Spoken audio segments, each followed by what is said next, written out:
please. Yeah.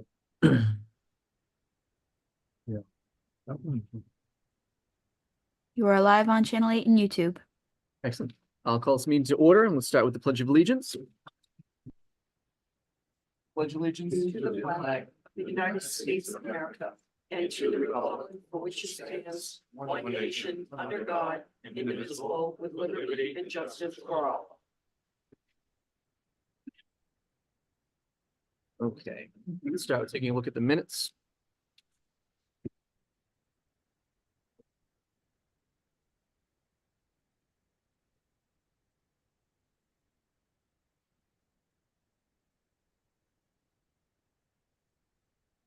Would entertain a motion to accept the minutes as submitted.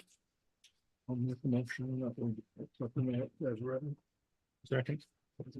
Any discussion? All's in favor? Aye. Abstain. Minutes have been approved. Everybody approved except one abstention. Got it. So then we move on to the A&R Town of Templeton map.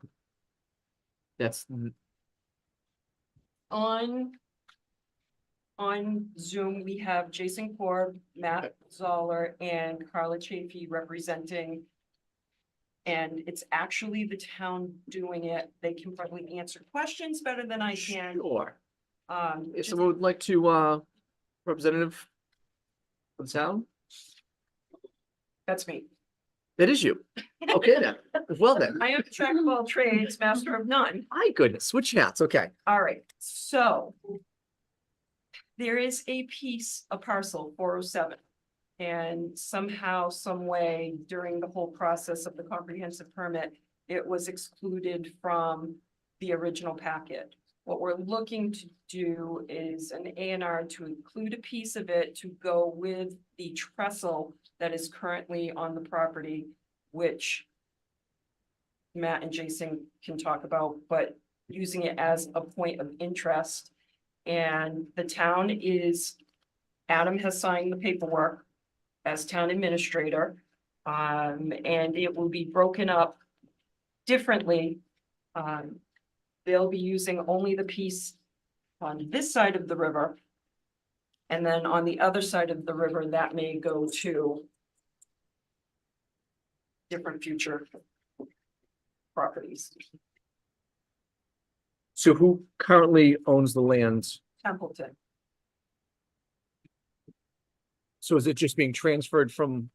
it would be part of the project for the rehabilitation of Baldwinville Elementary School into affordable housing. And I actually forgot to ask people, I'll speak one person at a time so that we can help Lindsay and Nicola be able to have information interpreted for them. Thank you.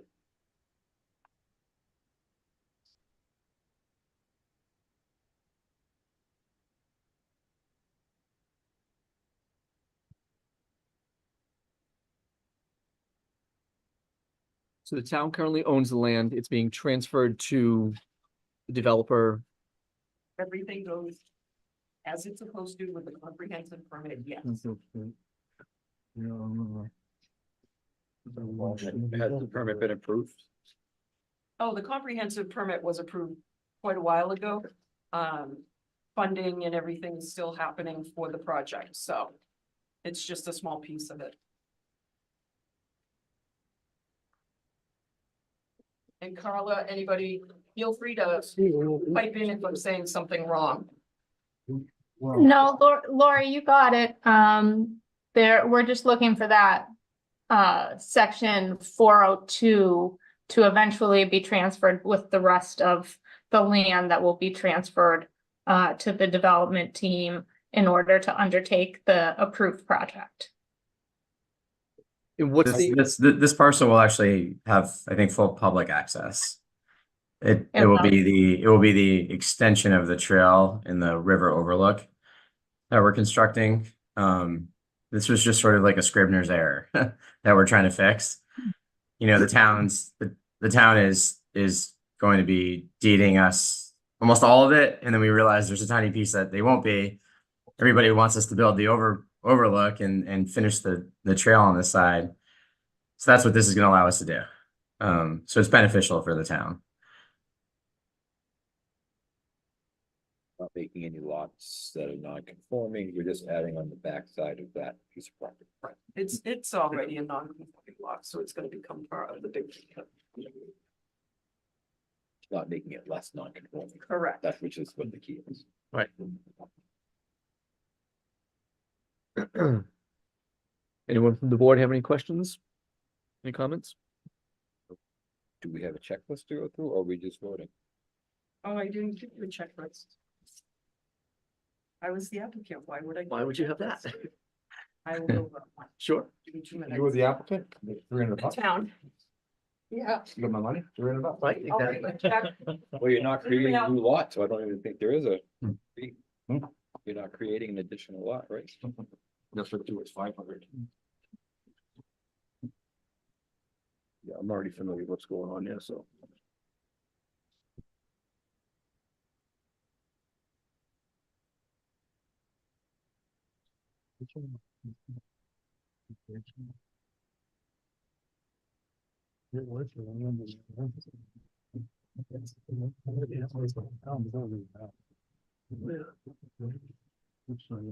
Where's the original? From high school. What? What's that? Whatever, after school, when they got out. Yeah. Okay. These two lots where it says Central Street here, on both sides of Central Street. Right. The one to the north is actually the river. And then, well, it's actually the lot on the side of the Thirsty Turtle Pub. And then the other lot is the one between Chucky Robinson's house and Barry Morse's house up on the hill by the tracks. That's not conveying.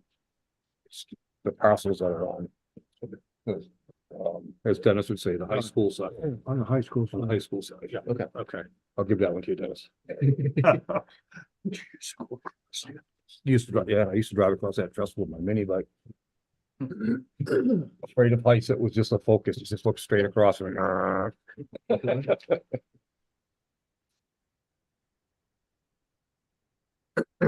Okay. 4 copies of plan have been submitted, I'm assuming.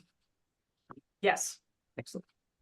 Identification of plan by name of owner of record and location of land in question. Statement of approval under subdivision control law not required. Yeah. Zoning classification and location of any zoning district. going, legend, no, wait a minute, village district, yep. In case of creation of a new lot, it's not. Notice of any decision of zoning board of appeals. Name of any abutters. All of them. Distance to nearest permanent monument. Mhm. Location of all existing buildings, including setback. No. Location of any easement or way. I think that already correct. Actually, the property itself is an. Is an easement. Yeah. It's transportation, that will be. 4 copies of Form A. 4 copies of A&R. Description of lots. And no fee is collected because it's not really, Because it's lorries. exactly, so she's special. All lots about a qualified way. It not really, it's not, Kind of not applicable, because it's gonna get turned into the. again, same thing, adequate frontage, not really applicable. Vital access, same thing. Yes. And all lots have adequate acreage, same thing, There is vital access, yes. so that's It's off of Cottage Street. an acreage, it's non-conforming to begin with, so it's gonna continue. It states is not, non-buildable, not a buildable lot on each one, so. That suffices. Okay. Just for clarification, we did, lots 407-1 and 407-2 is the only thing that's on the, is what we're talking about, correct? 2 lots? It's Right. actually one lot. They're talking about changing that. Right, but for argument's sakes, right now, tonight, it's 4071 and 4072, correct? Sure. Because that's what it says on the plan that we're endorsing. That's Okay. the proposed, yep, And three, over the river and through the woods, yes. the other side of the river is just staying as is, not conveying, correct? Correct. Based on the description, it's, What's that? based on the description, it's 4072 and 407. There isn't even a 4071. Okay. But it does not list 4073, correct? Okay, so. Right. One and two. Good, Charlie, finish up. Oh, actually, wait a minute. There is a legal description of 4073. Could I just clarify a point? Maybe it would help you all. So that currently 407 is all one parcel. We're not conveying anything, as you know, tonight.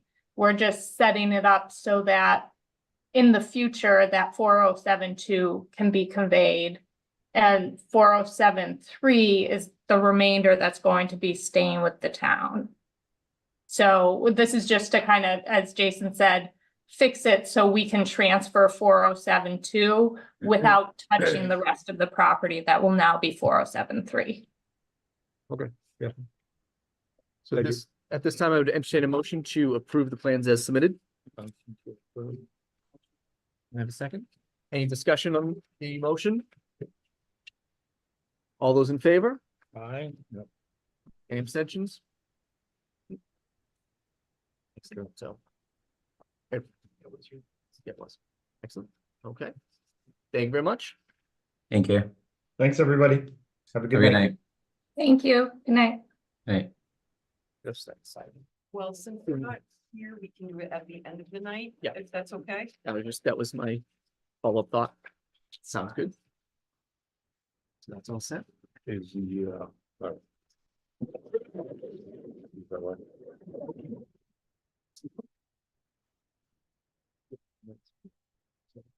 You're whenever you're ready.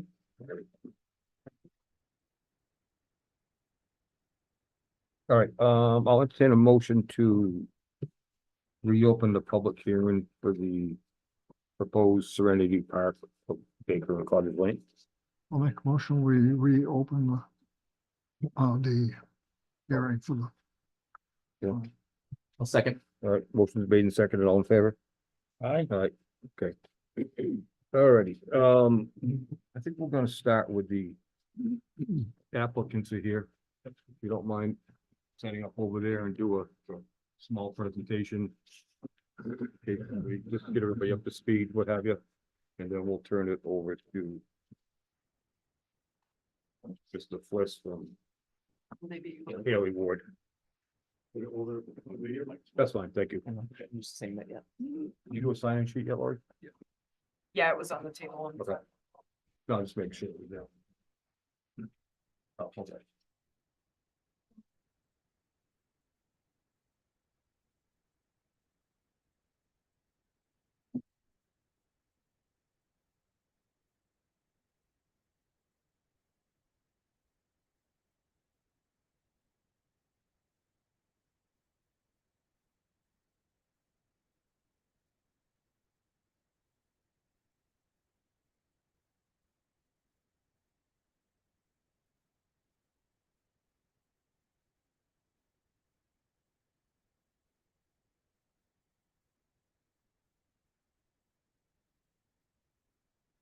So, again, my name's Brian Marchetti, Marchetti Can you Engineering. just move it either one way or the other, just because the computer's blocking?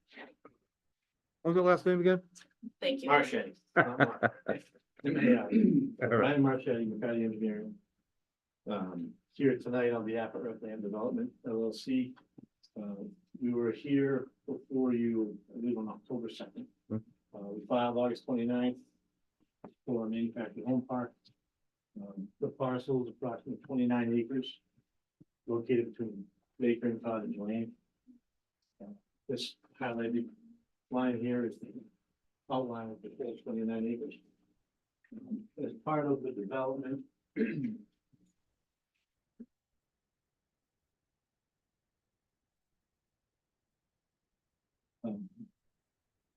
So as the parcel sits, it was an undeveloped parcel. Tree clearing did take place over the last year. The whole parcel was comprised of 5 separate parcels that were going to be combining. Hang on one second, please. What was it? She needs a mic, he needs a mic. Interpreter can't hear you well. Is it possible that there's a microphone you could use maybe or something? Dennis, can you turn yours around? Go ahead. Just a thing- oh, wait, yes, On the side. All right. So as I was saying, this is comprised of 5 parcels. 5 total parcels. The plan is to combine the parcels. And we will file an 81X plan that does that. And it will be actually subdivided into 2 separate parcels. So the plan was to maintain a zoning compliant lot here, minimum frontage, 175 feet of frontage here with a separate lot. And then the 28 acres remaining would be comprised of the manufactured home park. We filed this submittal as a senior housing plan community development. We also filed it as an OSRD, which is an open space residential development, which allowed us some relief with respect to frontage for this parcel. We have enough frontage here for a separate lot. We were left with 95 feet of frontage for the OSRD on Cottage Lane. Worst case, if we had to, if we weren't able to go in as an OSRD, we could combine this lot with the main parent lot, and we'd have more than adequate frontage. Exceeds, there's 175 feet, and this lot here is 95 feet, so we have adequate frontage for that. The intent here was to basically create this whole manufactured home park and have a lot there, and we could have another house built, whether it's caretaker or something for the park. So in addition to that, we also filed a stormwater permit for all the proposed improvements that you see here. So I can go through individually the layout plan just to give you a little bit more detail about the exact layout. Without getting into too much detail.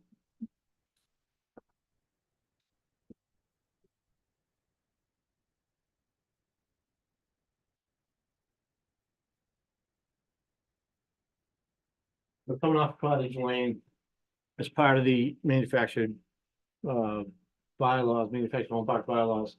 You need to maintain or follow as best as possible the subdivision standards. So the roadway was designed compliant with the dimensional requirements, the 26-foot width. We had a sidewalk on one side, things like that. We've also made all the driveways comply with dimensional requirements, or to exceed the dimensional requirements of the manufactured home regulations. The houses are to be set back a minimum of 20 feet from the roadway to the driveway. We've set all these manufactured homes 25 feet, with a little bit more space to the driveway, from the driveway to the house. The minimum separation between these homes for your bylaws is 10 feet. We've maintained a 20-foot separation to give them a little bit more area. And in doing so with all of these, we were able to locate 49 manufactured homes on the property. So there's 2 roadways here, Zaria Lane, which connects Cottage Lane to Baker, or to Stevens. And then you can see here this Damaris Way, which connects down here to the east. It's a cul-de-sac development. We extend the same roadway standards to the end. So all in all, Zaria Lane was about 1,070 feet, and then Damaris from the intersection here in the middle of Zaria to the end was about 820 feet.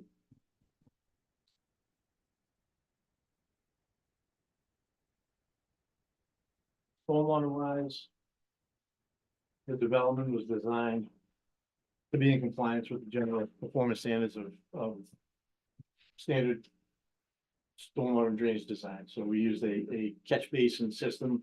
It's all closed pipe system as opposed to country drainage.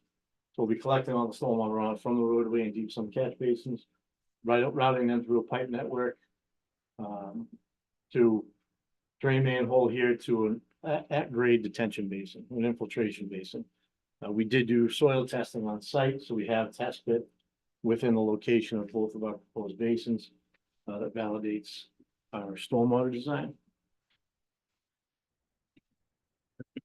So all the runoff here from the roadway and what's coming down off the hillside will be collected in this pipe network and routed through our infiltration basin. And we'll mitigate that to below existing conditions. And in the same instance here, we're collecting all the runoff from basically uphill in Route 2 area into the roadway. This will all be routed, so basically from here over is all collected and routed to this infiltration basin. And then there's a small area in here that we weren't able, due to elevations, to route to these infiltration basins. So it's a much smaller area than existing. It's going to be collected by this series of catch basins and routed here into the existing drainage network up in Stevens Way.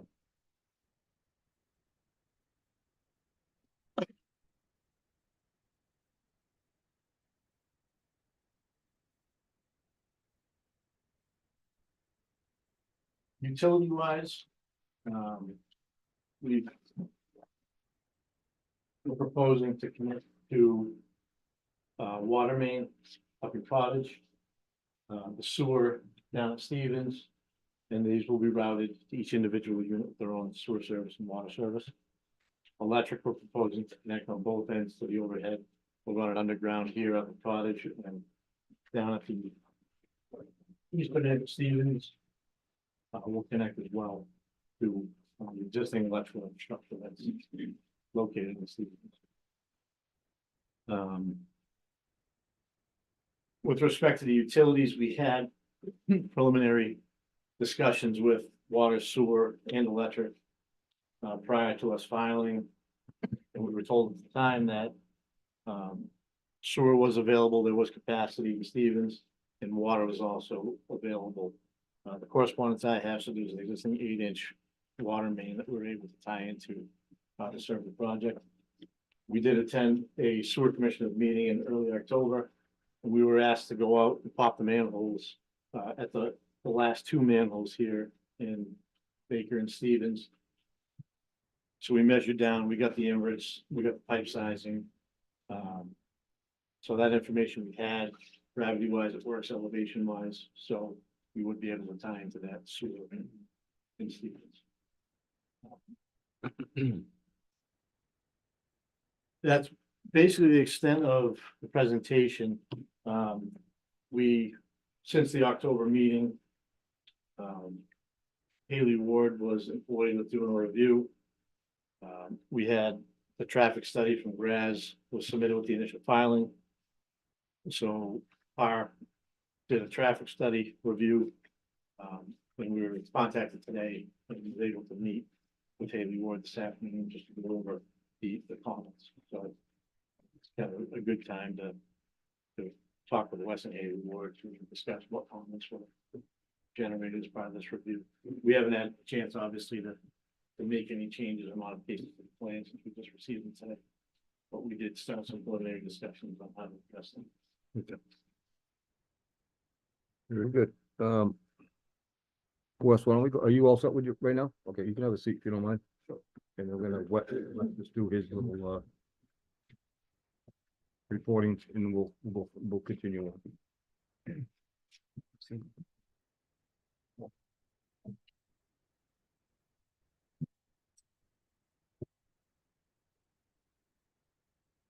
All set. Yeah, go ahead. Wesley Fliss, Haley Ward, formerly Whitman and Bingham. So we submitted 2 different peer reviews to your office and also to McCarty Engineering today.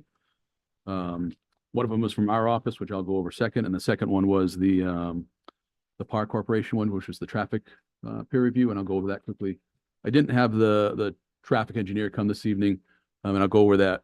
The reasoning behind that, I think it's probably better served for him to come to a different meeting. I think once we get additional information that was asked for through this peer review. So I'll quickly go over their peer review. And really it's the last page of theirs where they kind of go over the summary of that. And so what they were looking for was some clarification on some of the data in the traffic analysis. There seemed to be some differences within the calculations and the data that was collected. And it's off by a couple numbers. They're not looking at 100 and 200 in their, number. They're off by a couple. They just want to make sure that some of that's verified. They wanted additional counts done. I think for the AM peak hour, that was done during this time of year with their school traffic also involved with that. I believe the count was done in August, and they were concerned that that number was going to be lower than it would be in this time. I know the PM hour was done in September, and so that would have the traffic from school, any kind of school traffic. Some additional things they wanted to look at is how they expanded their future conditions. The way it was done in the report, it isn't done to the industry standard with regards to the future conditions. They wanted to have that looked at.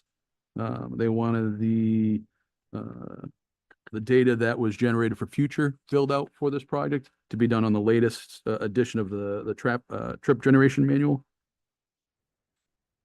One of the things they wanted to look at is to verify the site distance at Baker and Patriots to make sure. I know there was some concern with that intersection.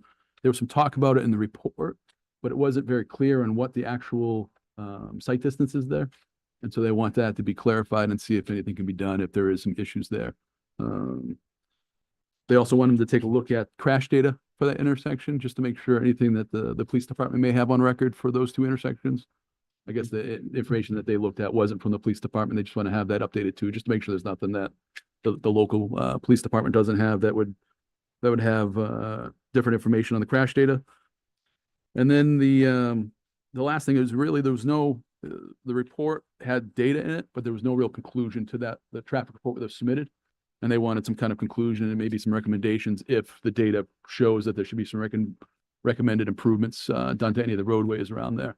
But it was kind of vague in that instance where there was no real recommendations. And part of their comments, like I said, was really the site distance, and then obviously the width of Cottage Lane and Baker and Stevens, just to make sure that the widths there are correct.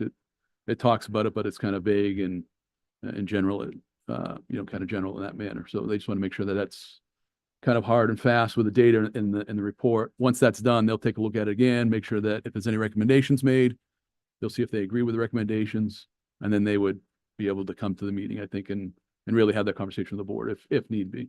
But at this point, it didn't really make sense for them to come tonight to have a conversation with you. I think there's so much stuff that they're looking for to make a concrete recommendation to the board. And so that's kind of, like I said, why we didn't bring them tonight. And so we left that at that. We gave that information to McCarty. They're gonna take that and make the changes necessary, and we'll go from there. So with the traffic part of it.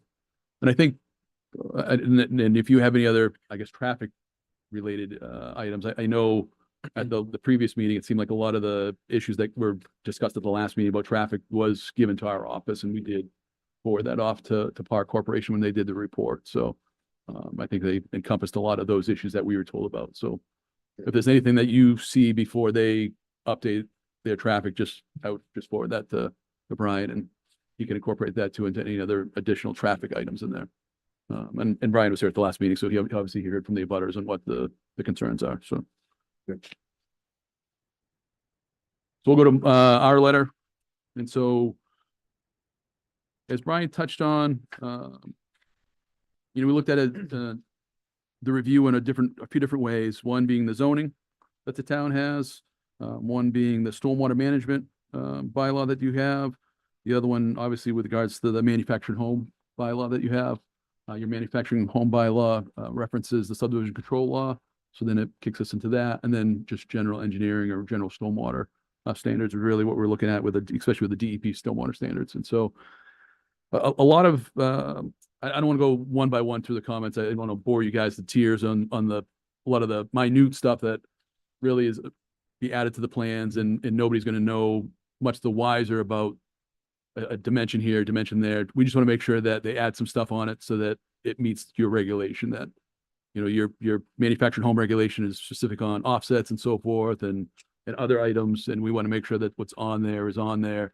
There might be a couple items that, similar to, I think, I know the last project that we were in front of you for, when the peer review side of it, that, you know, there are additional waivers that they had to add to their list. And there might be a couple things they have to add to their list of waivers. I know they already have a couple of waivers and requested. I think they need to add a couple, one being like the sidewalk issue. I know your requirement is there's supposed to be a grass strip between the sidewalk and the pavement.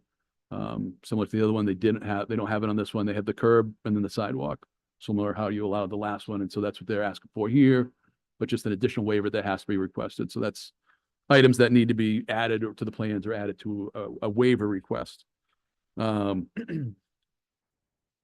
I get to, I guess, we look at it as smaller items, bigger items. Before I get to the bigger items, I do want to, I know, again, we did hear some feedback from the previous meeting from Mr. Machete.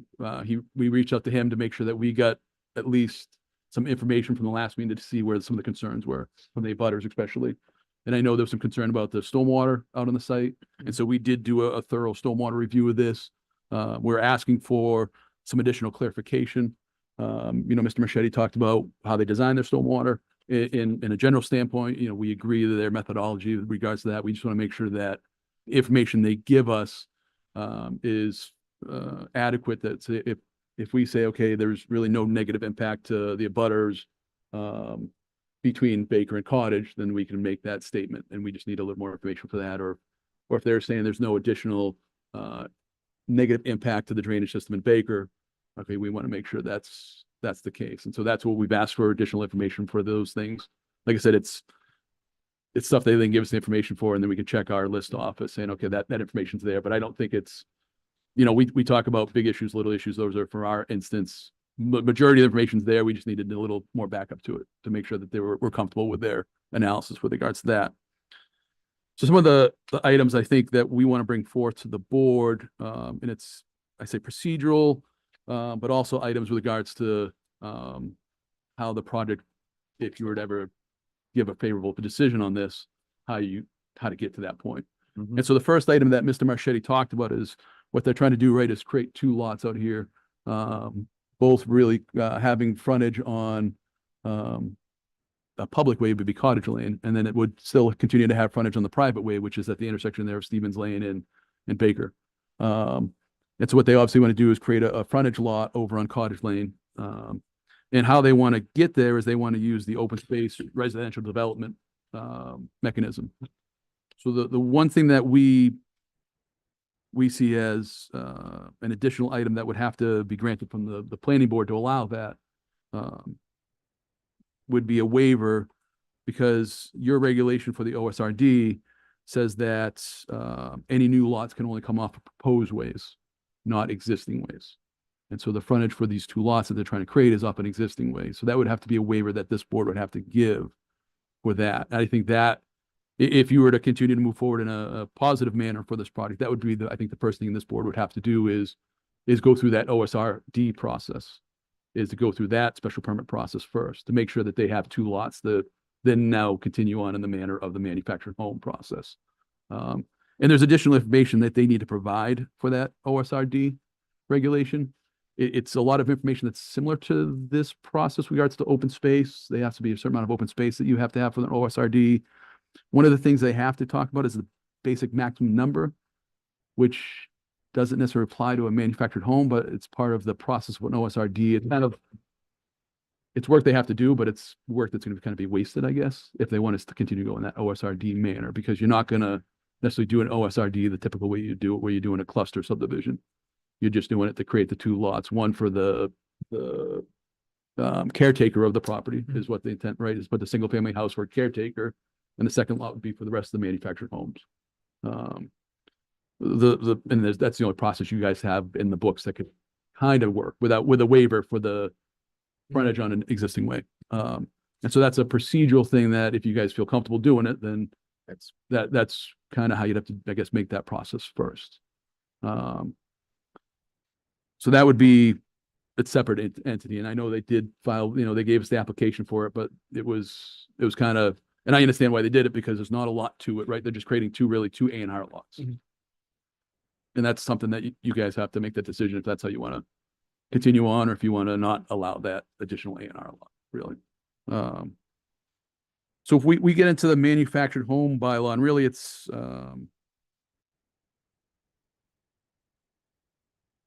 so the way the regulation is it talks about, and this is item number 8 on our letter, and I can go back to a couple of the other things that we talk about, the smaller items, but number 8.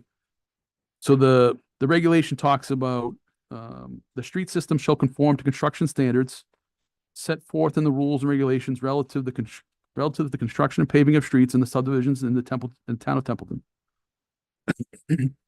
And shall have direct connection to a public street or highway sufficient to satisfy the requirements of and the different departments in the town. And so that's the, I guess, the key point is a public street. So the problem here is that Baker Lane and Stevens Lane there, where that addition of Baker's Lane happened, it's still a private way. It's not a public street, right? It was an approved subdivision back in the 80s, but it was never finished and never accepted, they never came forth to town to get that accepted, correct? So that creates an issue there, right? So your regulation says public, they have public access off of Cottage, but they don't have public access off of Baker. Now, and this is where your subdivision rules and regulations come kind of in play too, and ties into it. Your subdivision rules and regulations only allows 10 lots or 10 units on a dead end street at that point, one entrance, right? Which would be Cottage Lane, because you don't have public access. So there's I guess a procedural manner that would have to happen, I think, or a waiver that would have to happen for that to be tied into that street. Either that street gets accepted by the town, or you guys give a waiver, and I'm not even sure if it's a waiver at that point. That's something that I'm not sure if it has to be a waiver or it has to be a variance. To be honest with you, I don't know if it has to be a variance from the ZBA, and that's something that might have to be talked to an attorney on if you guys want to go that way. The other way to do is, like I said, get the road accepted, and now it becomes a public way. Now you have 2 access points of a public way, and that issue goes away, right? But that's, again, it's procedure. What happens first? I think that item has to be taken care of first before. And I think there's, like I said, there's a couple different ways you can take care of it. It's just taking care of it before you can, I think, approve it almost. And I don't know if it's condition, I don't know if it's a waiver, I don't know if it's a variance, or if it's an acceptance of the street. That's something that you guys have to maybe have a conversation with town council, possibly, or maybe the applicant's attorney may. We don't waste town council's time. Maybe it's their attorney, right? That Pretty easy. Yeah. So, That's the extension right there we're talking about, that little. right. Stevens Way itself was never accepted. Yeah. So you're, You can't come off of it. yeah, and at least your assessors used to have it owned by Miles King. From our understanding, from when we talked to McCarty Engineering, is the applicant has bought a portion of Stevens Lane. He was going to look in to see how much of that Stevens Lane he did actually buy as part of this project. If it was all of it or just a portion of it, to see how much he does own of it. But I know at least the assessor's office, which is only updated, I think, once a year, had it down as Miles King as the owner of actually both parts of it. So that still hasn't even been updated since I know the applicant has at least bought a portion of it. So, A portion of what, Wes? at least a portion of Stevens Lane. Yeah, so, excuse me, Stevens used to continue, I guess westbound into the site to another cul-de-sac. So he has a deed from that elbow, basically the corner of Stevens onto the site that was purchased. But the existing cul-de-sac where the houses are is not owned by. Still owned by Miles King. Cool. And so that's the part that would have to be, it would have to be something done to get that. Well, Like I said, there's options there, just a matter of, up a little bit. yeah. Okay. And so, like I said, those are I guess, procedural wise, I think those need to be taken care of right first before. For sure.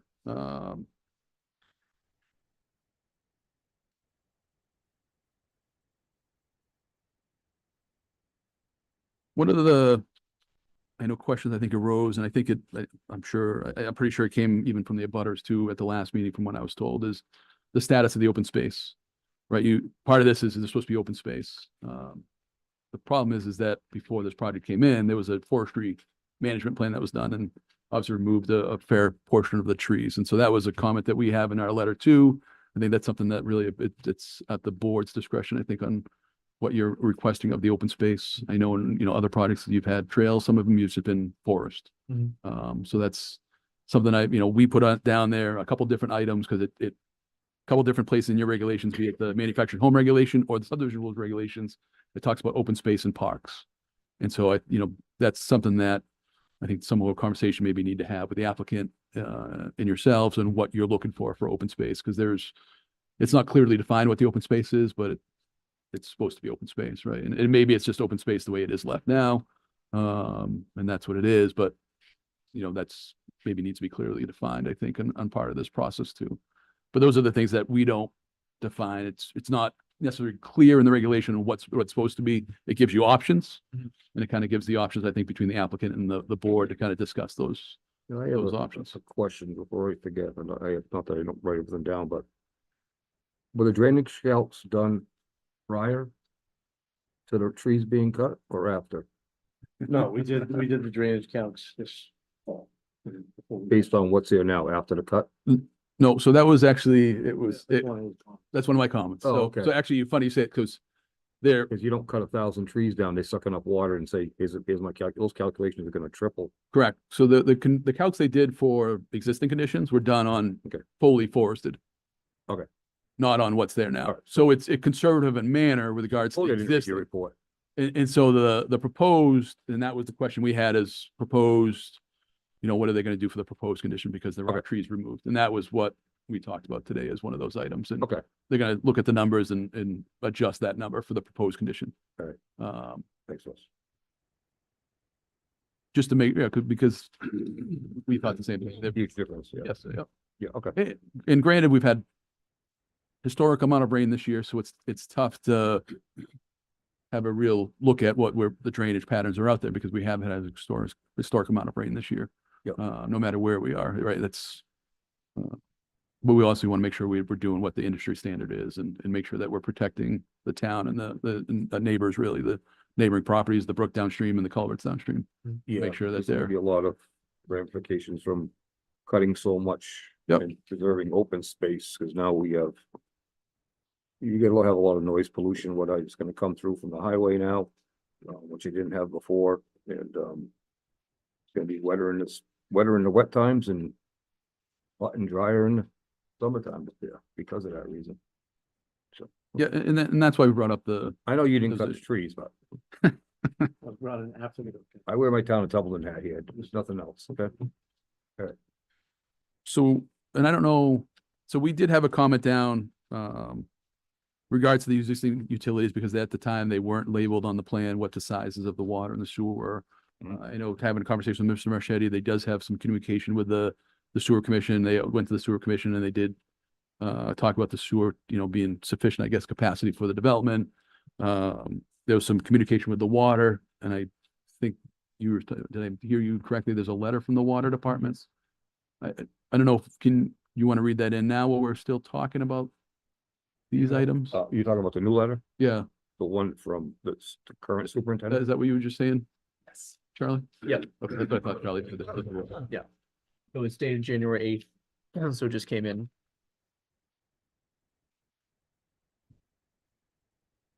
Mr. Chairman, Either way. I guess I get to read it. Lucky me. To whom it may concern, Templeton Municipal Light and Water Plant would like to address concerns about Serenity Park development, specifically the water mains supplying this development. Excuse me.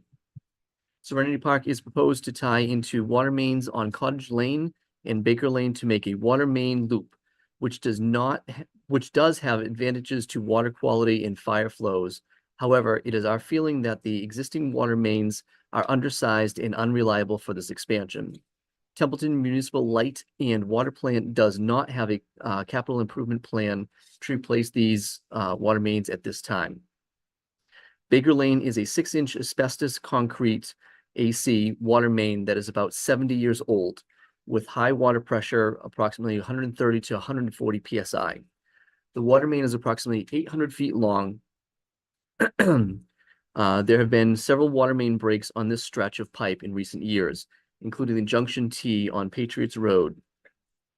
Because of the fragile nature of this water main, we are very concerned about the added stress that 50 more homes could have on this water main. Cottage Lane water main is also AC, asbestos concrete. The lower half of the road is 8 inches. Then after the culvert, it changes to 6 inches. The 6-inch stretch is undersized for reliable fire flows. The water main does have at least 3 previous breaks in recent years. Additionally, the rest area on Route 2 has a 2-inch service line hooked up to it. This may cause supply issues when the state reopens the rest area, but that's difficult to verify at this time. Cottage Lane has many of the same issues as Baker Lane with old pipe and high pressure. Domestic water supply is obviously a main reason for reliable distribution mains, but fire suppression plays a huge role in reliable water transmission. Nobody is going to get hurt or die if water volume or pressure gets low for domestic use, but the same can't be said for fighting fires. I see that these homes will be very close together, much closer than if there were separate house lots. Our main concern is that water main breaking under extreme conditions of fighting fires, which with mismatched pipe sizes and pipe materials. If 2 or more hydrants are used simultaneously, the 6-inch lines may not be able to keep the 8-inch line full of water with proper pressure. Fluctuating pressures and flows are the main cause of water main breaks.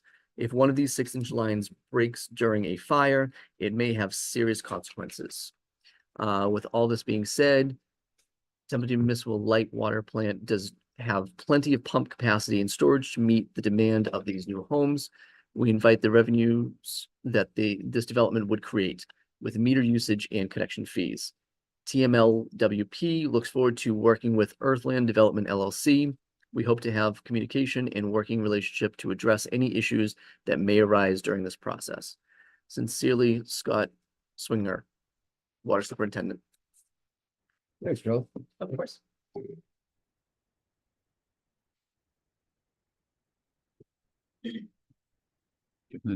So that letter just came a couple days ago. Yesterday. Oh, yesterday, okay, the 8th, okay.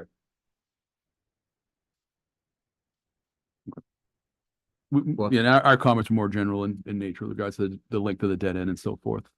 And so that's what our concern was, just knowing that a lot of times you have water quality issues with a long dead end lengths water main. So, and if they, our thought was if they could at least loop it, it might, but not knowing the history of the main. So The main themselves, yeah. yeah, exactly. Yeah. Okay.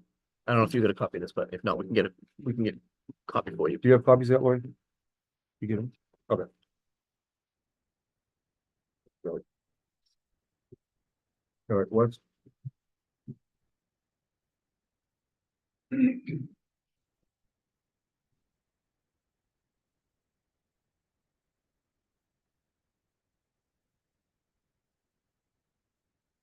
So other than that, like I said, a lot of the other items in here are technical in nature. We think that with regards to plan revisions or additional calcs or so forth, that they can be That's fine. handled by that. Like I said, it was the bigger issue. So Yeah. if you have any questions, I can answer them for you guys, or maybe later on in the conversation. So those are your biggest bullets right now, what you've already said? Correct. Okay. Yes. Yep. And like I said, I think it's more procedural than anything, right? It's not necessarily a flaw in the engineering necessarily. It's Those, right. the existing conditions, right? It's the status of Baker with the width of Cottage. Those are Okay. going to be the things that, and I know there's notes on the plans, and I know talking to Brian, there's been further conversations with the DPW about improvements that have been talked about between the applicant and the DPW. Okay. And maybe they just need to be at least shown on the plan in a solidified way. Would it be at the width of the road or whatever the improvements are agreed upon, just so. Okay. Unlike past times, I'm gonna grab some questions from the audience first, so we can keep taking notes and what have you, okay?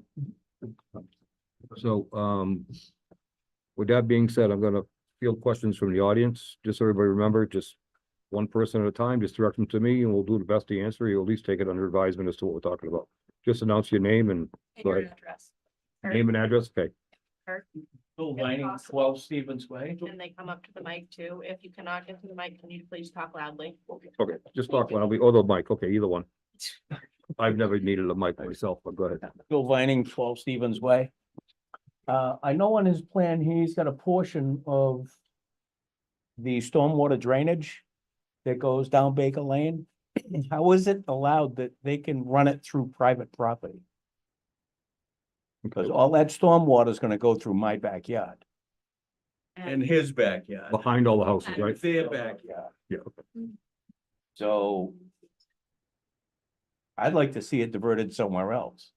Because right now, my basement gets flooded, their basements get flooded, all the stormwater from that whole area runs through my backyard and down a culvert that was built by Miles King.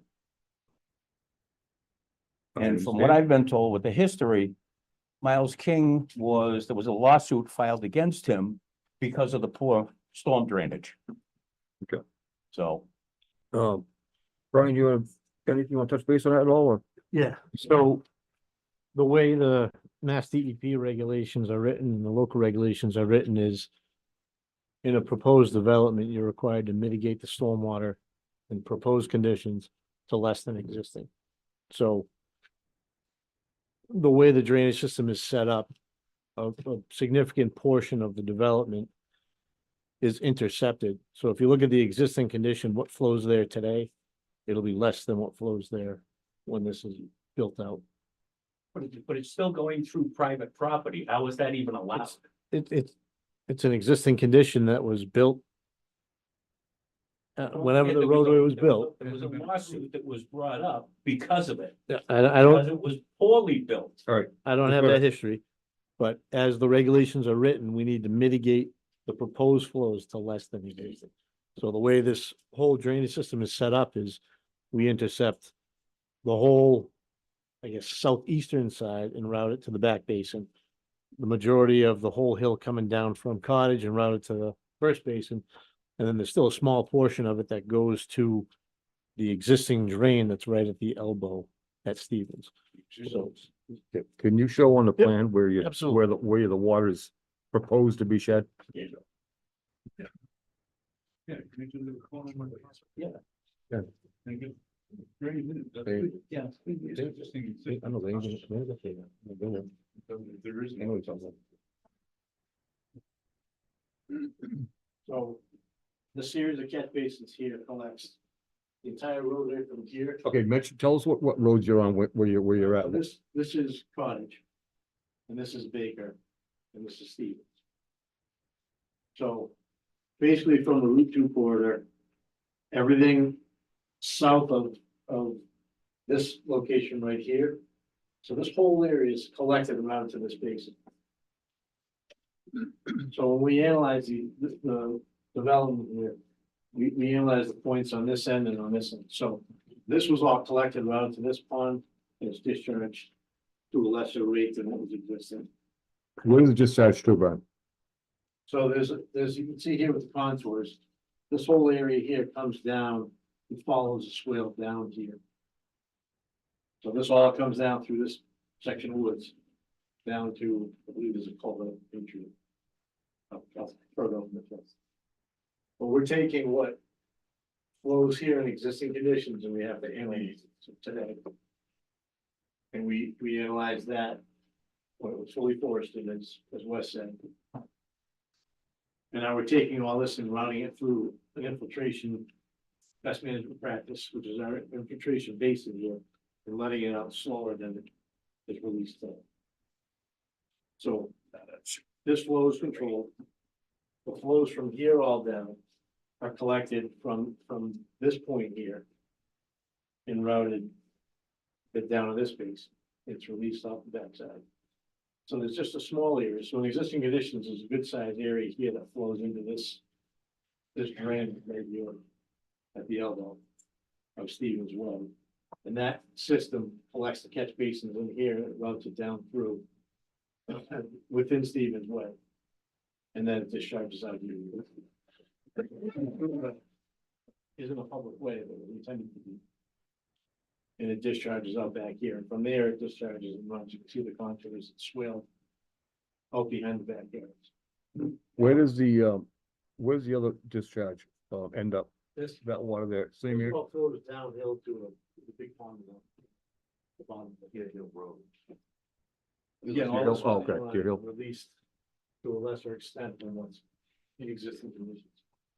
So we're required to mitigate these flows to let it out slower. And Wes has, we've gone over comments, there's several comments in there about modifying the design. This is looked at kind of on a bigger scale, not to, on a smaller scale to see exactly how things are impacted along the. Those are comments that flow through and adjust and go over it. Wes? That was our same question. The question you had Yeah. was our question. Make sure that the drainage in Stevens Way was sufficient enough to handle the flow. Where does that, It still goes through private property. I don't understand that. The- So can I take a dump truck and just dump it in front of that and just knock the whole thing off? It's my property. Yeah. And let it all back up into their stuff. your land, your land? Yeah. I mean, can I sue the developer because he's running it through my backyard? I can't give you legal advice. But that goes back to the initial comment that we had is private. That has to be clarified before they. So, Cause I'll Where tell did- you, just clearing that area out so that this guy doesn't get flooded every year. I gotta go out there with a rake and dig that thing out because all that trash and garbage flows right through it. thank you. It's, nothing that's said tonight goes unheard, okay? Yeah, alright. But, so that's, you have a valid point. We knew about it already, but that's just part of what the meeting's for, okay? Thank you. Where does that actually come out in daylight? On Cottage, no, not Cottage, sorry, Baker Lane. Where does it actually become daylighted out? Right at the street, or is it go actually behind the house and comes out of a pipe? Back here, we had, basically where you see the end of this pipe right here. So it dumps up to that trench Goes right into my behind, stone wall that Biles King dug out and never replaced, and it just goes down the swale, the ditch that goes between. all right, can you just announce yourself, please? Robert Schaffer, live on Oakwood Lane. Okay, thank you. Dana. Miss, Dana, 8 Baker Lane. Our properties are nearly abutted and that's the same problem. It would be really nice if they were draining into some imaginary drain, but honestly, sir, that's my backyard, that's my basement. Yeah. It's not draining anywhere. the, I don't know if it ever got brought up before, but could that, I mean, of course, it would have to be with all the neighbors' cooperation. Can that be piped behind the homes? To alleviate that?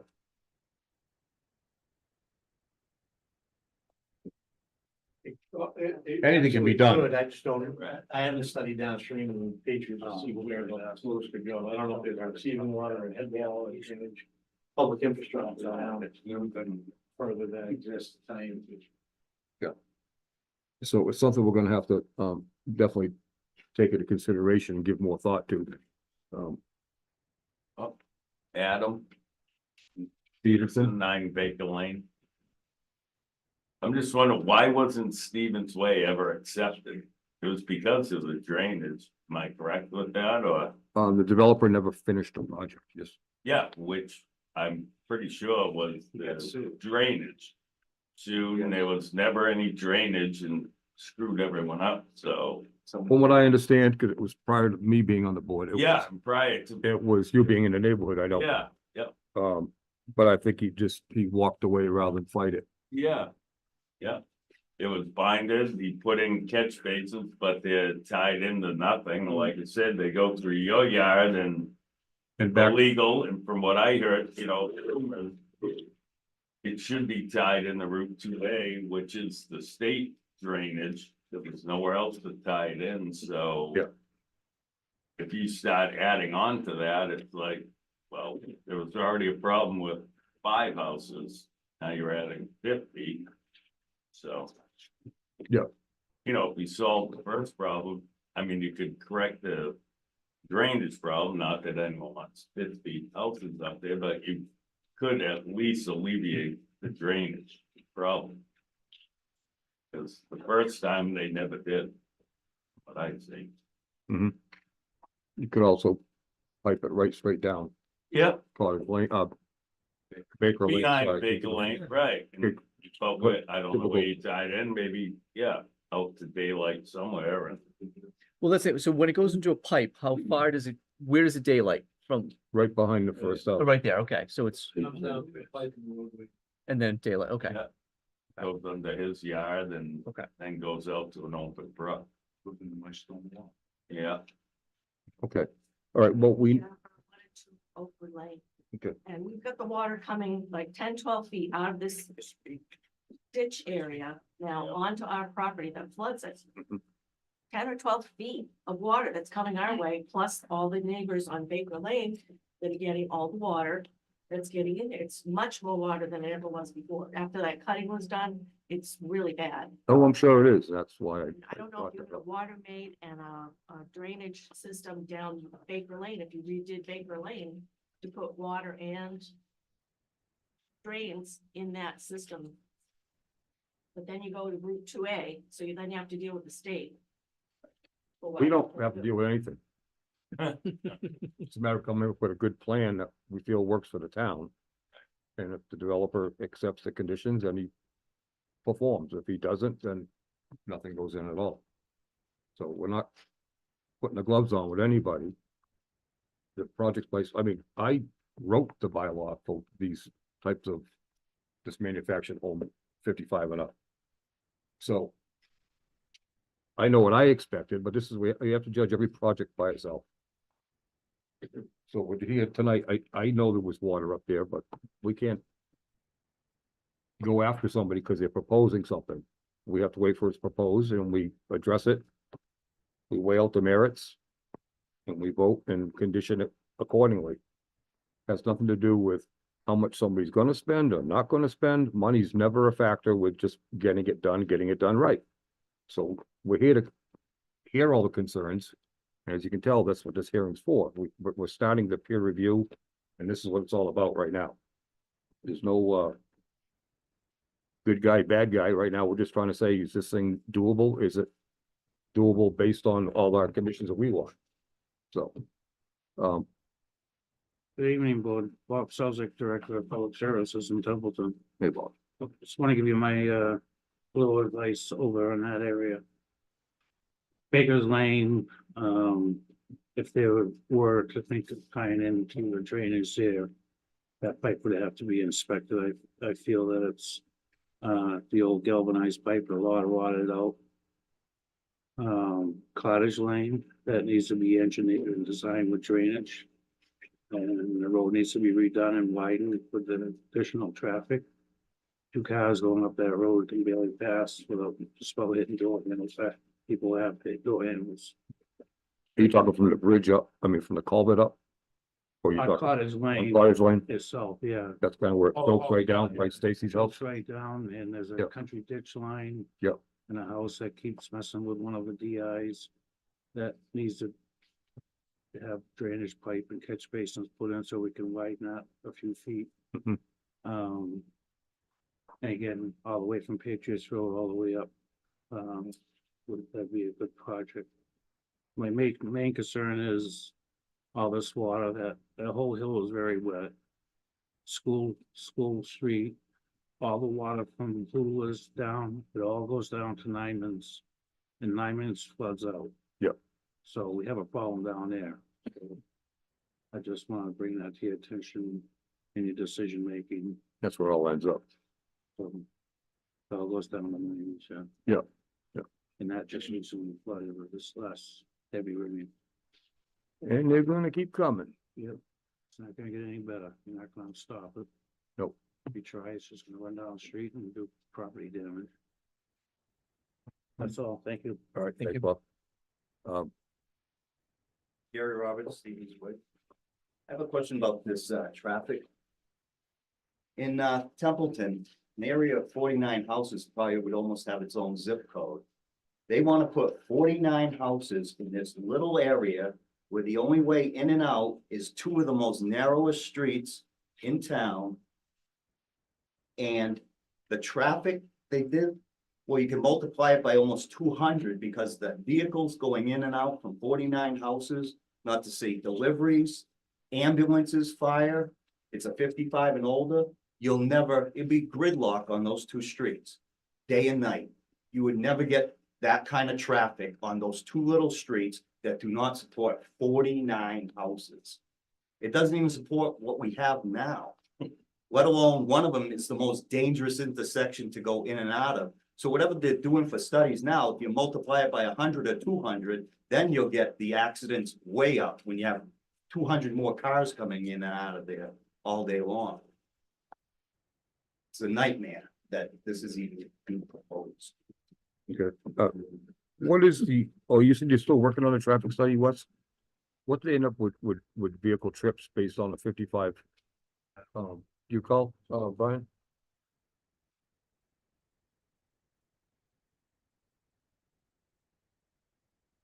I guess everybody knows trips are actually meter trips, so a car driving over is 2 trips. Yeah, I think this is, Okay, it's not 2 trips like 2 trips to the store, it's actually. A trip is every axle goes over each direction. Oh, there is a vehicle trip. actual is this? That's an, some of what it's actually. Weekday trips entered 208, which are we talking about? Okay. Yep. What road is that? Oh, this is the proposed. 284 daily trips. 400. 415. 415 415. weekday. Page 4. 415 trips a day. Generation built it from one long road. 200, so it's basically say 284. Vehicles going out, vehicles coming in. Yeah, so by the latest traffic manual, it's 415 for an over 55 development. I'm sorry, what's that? So 415 for the over 55 is by the latest number. Correct. And so I will say that the traffic manual, when they look at it, the over 55 does generate less traffic than a standard subdivision. Yeah, well, I knew that. That's all. I was just wondering what it was, but still, we're still talking. Yeah, no, yeah, exactly. Yeah, less Over- cars. Yeah, less cars. Over Yeah, 400. correct. Yep. Okay. And that's one of the things they want to make sure that they're using the right numbers when they did Standards. their, yes, exactly. Okay. The intersection analysis to make sure that they are looking at what kind of impact that intersection will have. Greg McGorn, Baker Lane. A little bit louder so you can hear. Okay. Greg McGorn on the 37 Baker Lane. Is there a question on the traffic study that was done? Mhm. In the October meeting, you said that the town would select the company that did it and the developer would pay for it. Is that, is the company that did this traffic study select, picked by you guys? By our peer engineer, Okay, this is, by our peer engineer, Wes. Wes, can you explain that to him? So Because Hang on, let me explain to you. Wes works for the town's engineer company, and the applicant ends up paying our bill. and the applicant ends up paying their bill. Okay, they give us the money, we pay them. They hired the peer review traffic study engineer. So direct your questions to Mr. Flitz if you would. okay, Thank you. just wondering, you had mentioned in that October meeting that these strips have been put across the road, helping traffic. All I ever saw was 2 kids sitting on a lawn chair in somebody's front yard with a checkbook. Nope, so that was after the meeting that you had in October, no traffic study was done. No analysis was done. The only thing we did after October was do with the review of the report that was already done. The report was done at the, Kid sitting, there was no traffic study. There was a kid. there was a traffic study. There was a, Yeah. yeah, so if I can answer your question. So, Oh, Go You ahead. said there was no traffic study done. After October. I went down, go every day, Yeah. in and out of that road. There was a kid sitting on a lawn chair in the corner lot down at 2A. There was also one at the Cottage Lane. I stopped in and asked him what he was doing. Be curious. He said he was doing a traffic study. I said, are you doing it for the town? He said, oh, no, for the development of the street. So that was before October then. And before, That was the traffic study. that was done by- Yeah, before October. Yeah, yes. But they'll do counts like that, but then they'll also put the tubes out. They've already been out. I don't have the report with me. You don't have the report, do you, Brian? I go up and down that road every day. I go up and down 2A almost every day. Yep. Never seen them. I don't know the dates when they did the analysis. We can get that information for you for the next meeting, but I don't have that on me. Lopez, 35 Cottage Lane. But like, so I also travel down the road. I've never seen, in all the time I've lived in my house, I've never seen tubes on my road. Okay. Yeah. So I'd actually be interested to see, I don't know, I don't think the traffic study was ever done okay, well, on that particular point. Right? let me clarify something then. Yeah, please. The peer review traffic study, like Wes said, has just reviewed their data. Right. They have not actually done one themselves yet. Okay, right. So they, That's why, so they have. and that's why you're not seeing anything other than the results that were submitted. Am I right, Wes? No, we, Or am I they wrong? did a traffic study. The Who traffic did? Study was done, that was done by. Graz Engineering. Graz Engineering. Hired by Did a traffic- the applicant or by, By the applicant. okay. We Ward don't- Haley hasn't solicited one yet. We don't do it. Okay. We won't do it. We just review their information. All right. And so I will tell you that the numbers that they put in the report for the existing data Mhm. is consistent with the Mass DOT data. So Mass DOT does their own traffic counts on Route 2A. And what was in the report, at least for the numbers for 2A, were consistent with what Mass DOT had. Okay. That was actually in the report that the peer review that was done.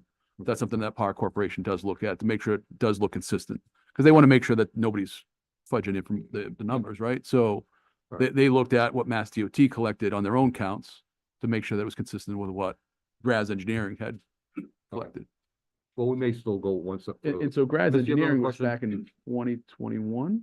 Just to back up this gentleman, I see him walk every day. There was a man with clipboards and a broken cast taking. Yep. notes. Yeah. And also, I run that road every day. I've never seen these tubes in the road. I would like to see the numbers just because I love numbers and statistics, that's all. So the clipboard guys, they were doing the counts in August and September. Yeah. So those are the counts that the traffic engineer asked for to be updated for the morning counts. Okay. Because the morning counts were done in August without the school traffic count, the Oh, added without school school. traffic, Okay. exactly. So those are the counts that they wanted to be done again for that morning count. Okay. But for the next thing, we can tell you when they did the counts. Yeah, when they had let's tubes up just there. get that It information. had been what, to us, that's 2022 all, so we maybe? can- It was, when Graz was involved, it was before even McCarty was involved. Last fall. And if we can see some of the states, Yeah. numbers as well. And that's what, I could tell you what they were looking at for a day for the state. On a 2A was 4,334 trips out on Patriots Road. On Patriots Road. Yes. 4,300. Yeah. Sir, So, yes, all right. So I just want to make sure I understand correctly. I'm not accusing anybody. But are we saying that tubes were put down to do the traffic study, or we're just reviewing DOT information for the traffic study? I'll have that answer for you next, we can have that answer for you next meeting.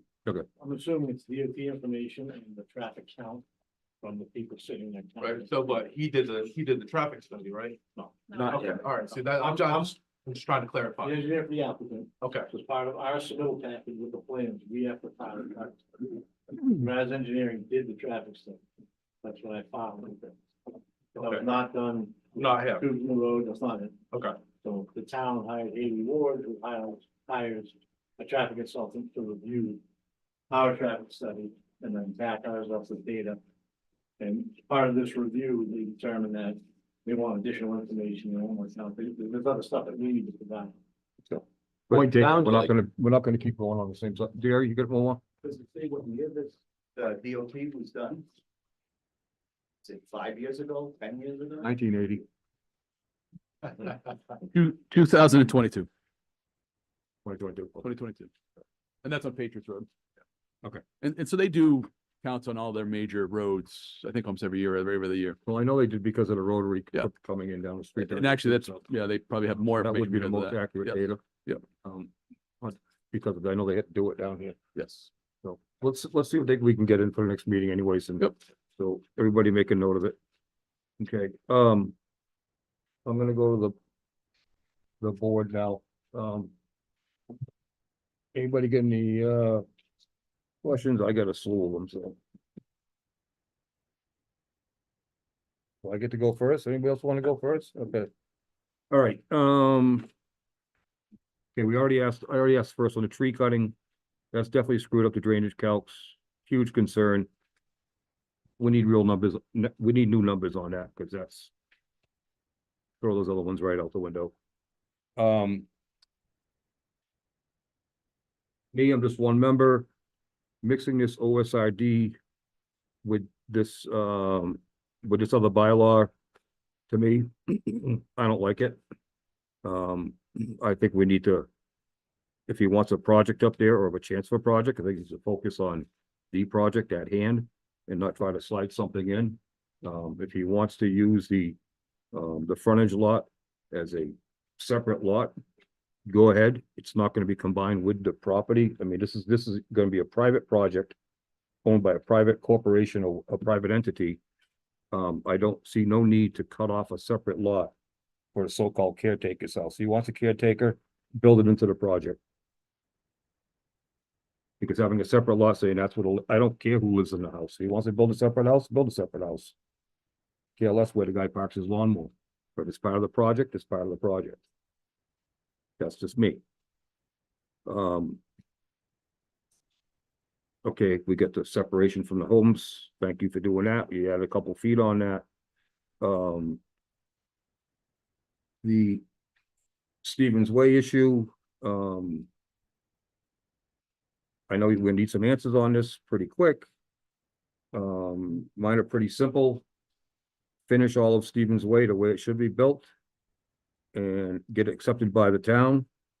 And then and only then will we consider cutting a curb cut off of it, because it's not, right now it's private property. You have no way in there. It's private. So to me, Stevens Way entrance doesn't exist because it's private and you can't build this project off a private road. So that all goes away. Let's see, he wants to go up there and finish it. And that's not even including possibly widening and redoing the utilities up up both roads. I think we should consider doing drainage, definitely replacing the water mains up Baker Lane. And possibly just doing pipe and basin to alleviate the drainage problem, get it down the street, get it into the state storm drain, providing the state can accept it and cross it, because then you got a whole other animal on the other side of the road. I think that's where it should be going, and should no longer be going behind the neighbors' houses up there.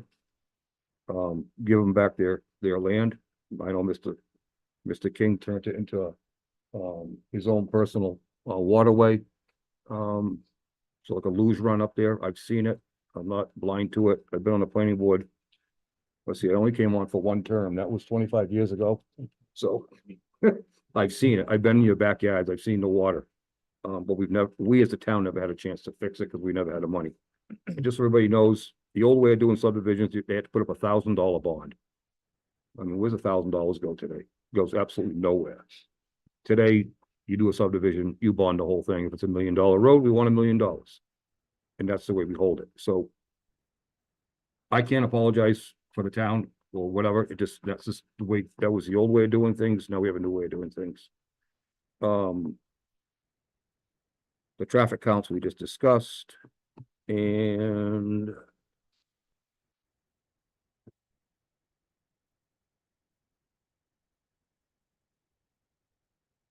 if you can, okay, we're gonna take care of the traffic counts. We said we're gonna update that.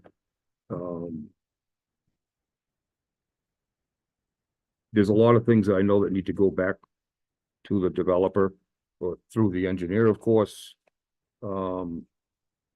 If you want some answers tonight, we can vote some answers tonight, Brian, because otherwise you're gonna go back wondering what to come back with.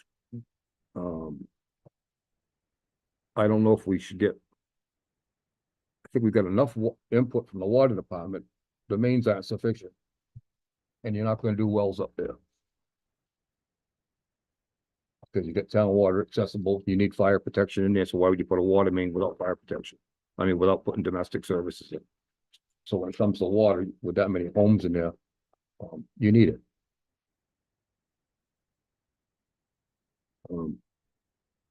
I don't have the footage. I don't know, Wes, do you have any info on the streets? Bob just left, didn't he? Yeah, Bob just left. Oh, existing street. Transite from this, it's transite, I think, from State Road up. You can ask them to do anything on State Road. Or we can ask them to handle the streets they want to service. I think ductile line on Cottage Lane goes to the culvert. And then it sizes down, goes from 8-inch ductile to 6-inch transite. Like the superintendent had said, that needs to be updated and according to the water department's letter. So I don't know. We don't usually vote things until it's actually on a plan, so I'm gonna maybe ask for a vote of recommendation to the applicant to show he's on a plan, or what, how do we handle this? Kelly, anybody ideas? I don't think we should not continue this. I was gonna say, continue. I don't think want there's to, I don't anything like to- continuing without a mission. I don't want to There's start the things next to be meeting done. and say we have the same questions that are looking at us in the face right now. Okay. It's not fair to the applicant. Direct me, I'll write it down. And- Yeah, it's like, I don't know if we can really vote on, like, Okay, we well, can just send him with a list of. I'm gonna go with the letter, first of all, from the water department, which you have. It pretty much speaks volumes, Brian. And like I said, this ain't personal because you just doing your job. So, so I'm gonna say, take that letter seriously. That's all I can say on that. Second of all, I think what you need to really take seriously is the water issues up there. Of course, we need some new cal because of the tree cutting. I think, I'm not afraid to say I wish he was here, but I think it was, pick my words carefully here. I think it was Dirty Pool cutting all the trees up there first. I think he hung himself. You don't put a subdivision in or one of I'll say my projects, because I wrote that bylaw. You don't go in there and rape the trees out and then call it open space. So short of him planting another 1,000, putting 1,000 trees back up there, we're gonna do a little exchange. So we're gonna trade him some town water mains for all the trees he cut. And some drainage. So I would say, take the water, department's letter seriously, and I'd like to see pipe and basin, the drainage going down, Baker Lane. What about the concerns about the drainage going behind their houses? That's gonna That's part alleviate of that. it. That would alleviate That that. as well, okay. Yeah, that's. Take all that water and send it down, pipe and basin down the road, because we have an easement. I know we can get an easement from the highway department, because that's what we do. And I guess some clarification too as to what part of the road he now actually owns, depending on.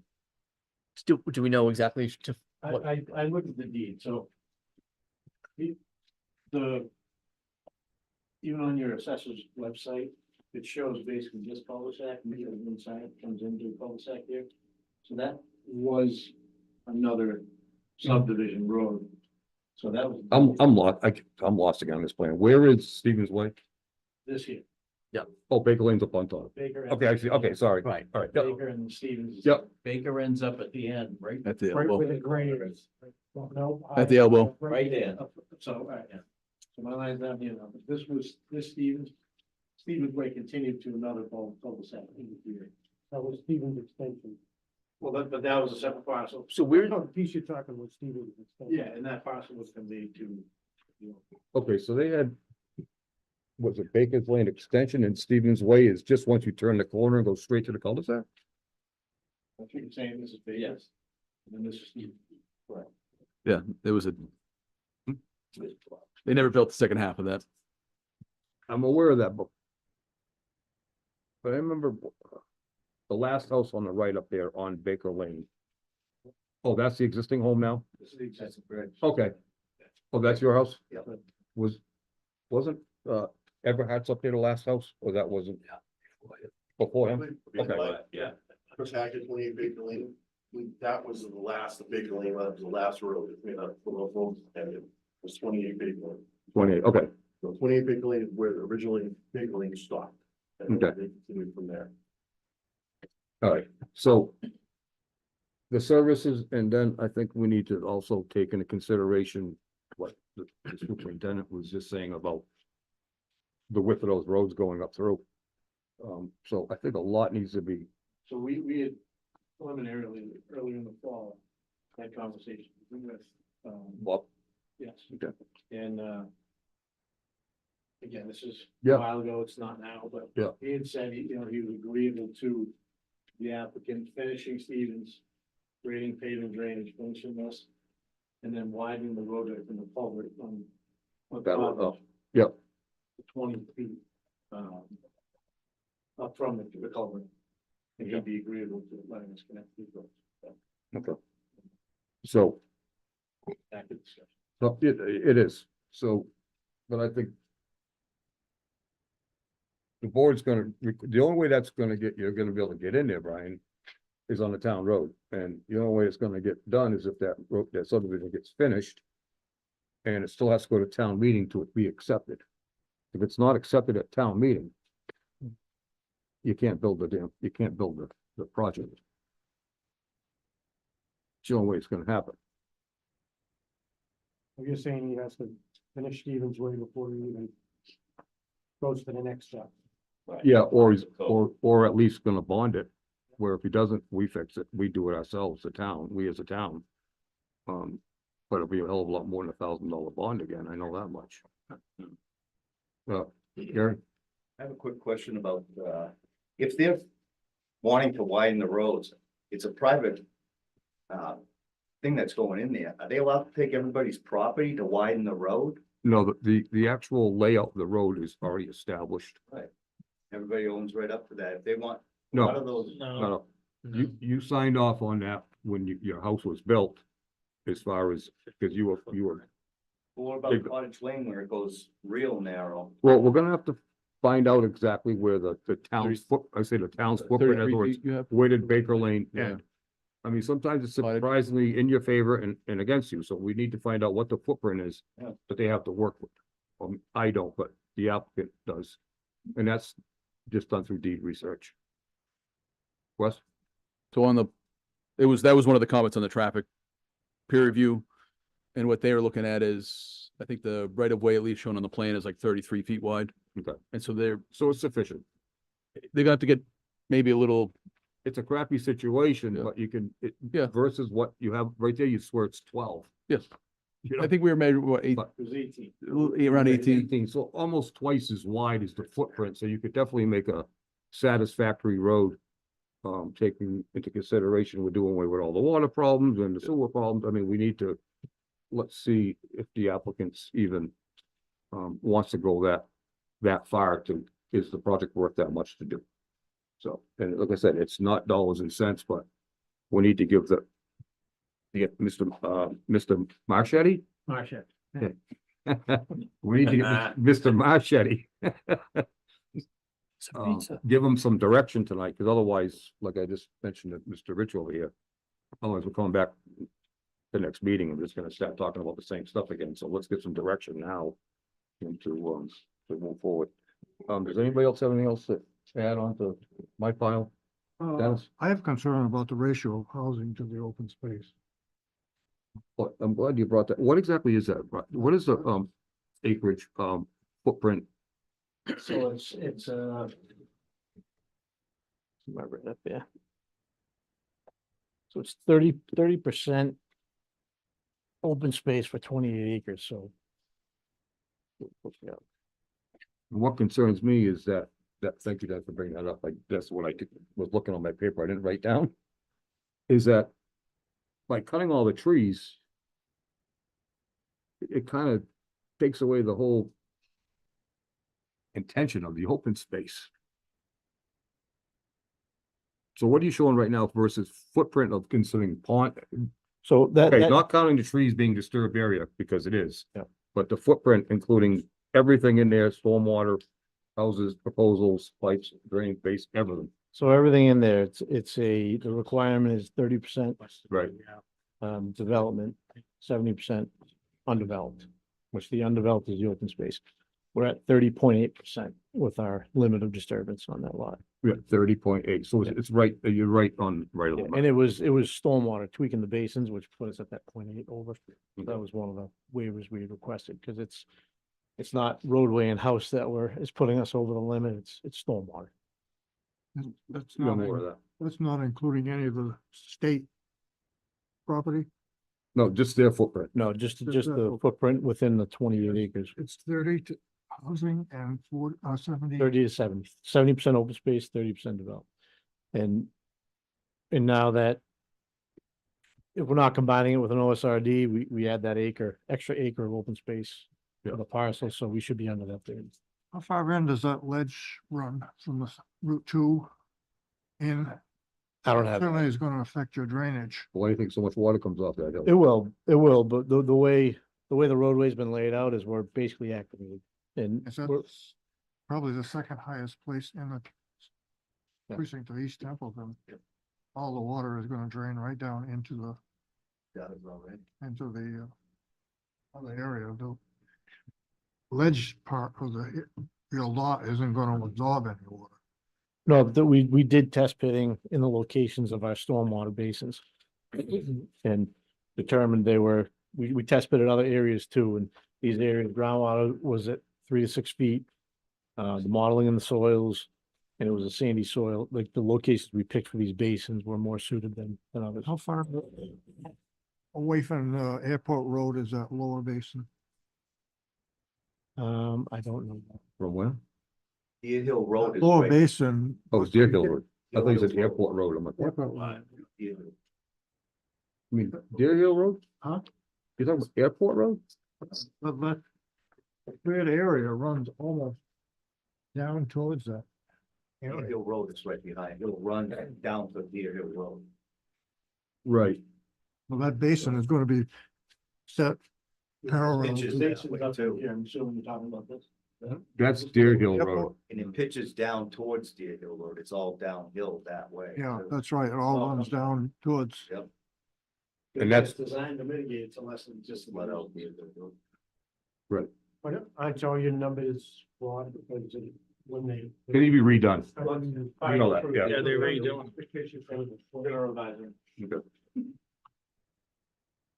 All right, I have one more. go ahead, Dennis. The maintenance of this property is gonna be with the ownership. Correct. It's private. What happens when they walk away? I'll step in, get a lot of rents. There, Don't pay rent. Don't pay rent. one of the comments, I was kidding. Okay, I know me film kidding. similar to what you did on the other project over on Baldwinville Road, it's supposed to be an association eventually. Oh, we don't It's want land- to it have a Laurel Lane Basically, either. it boils down to it's land lease. People buy the homes, they do the land lease, they rent, they. And they their pay home- a and they pay a homeowner homeowners association association rent fee, yes. every month, that's all it works. Yeah. And condo. Yeah. Condo. All right. Nice part is when somebody can't make their payments, they take the house with them. Make sure you All right. fully address and they hook up to your house and repossess it. No wheels. Any other questions from the applicant? I think Those are the big ones. nothing like being subtle, I guess, but you just wait, what are we gonna do? I hate wasting time, you know? Those are the big. Gary? How long are those units? Typical one is like 40 to 50 feet long. 50 feet, yeah. No, you'd They be put 'em in surprised. one at a Yeah, time. yeah, they put them everywhere. Yeah. We've got Craig's long and half. Yeah.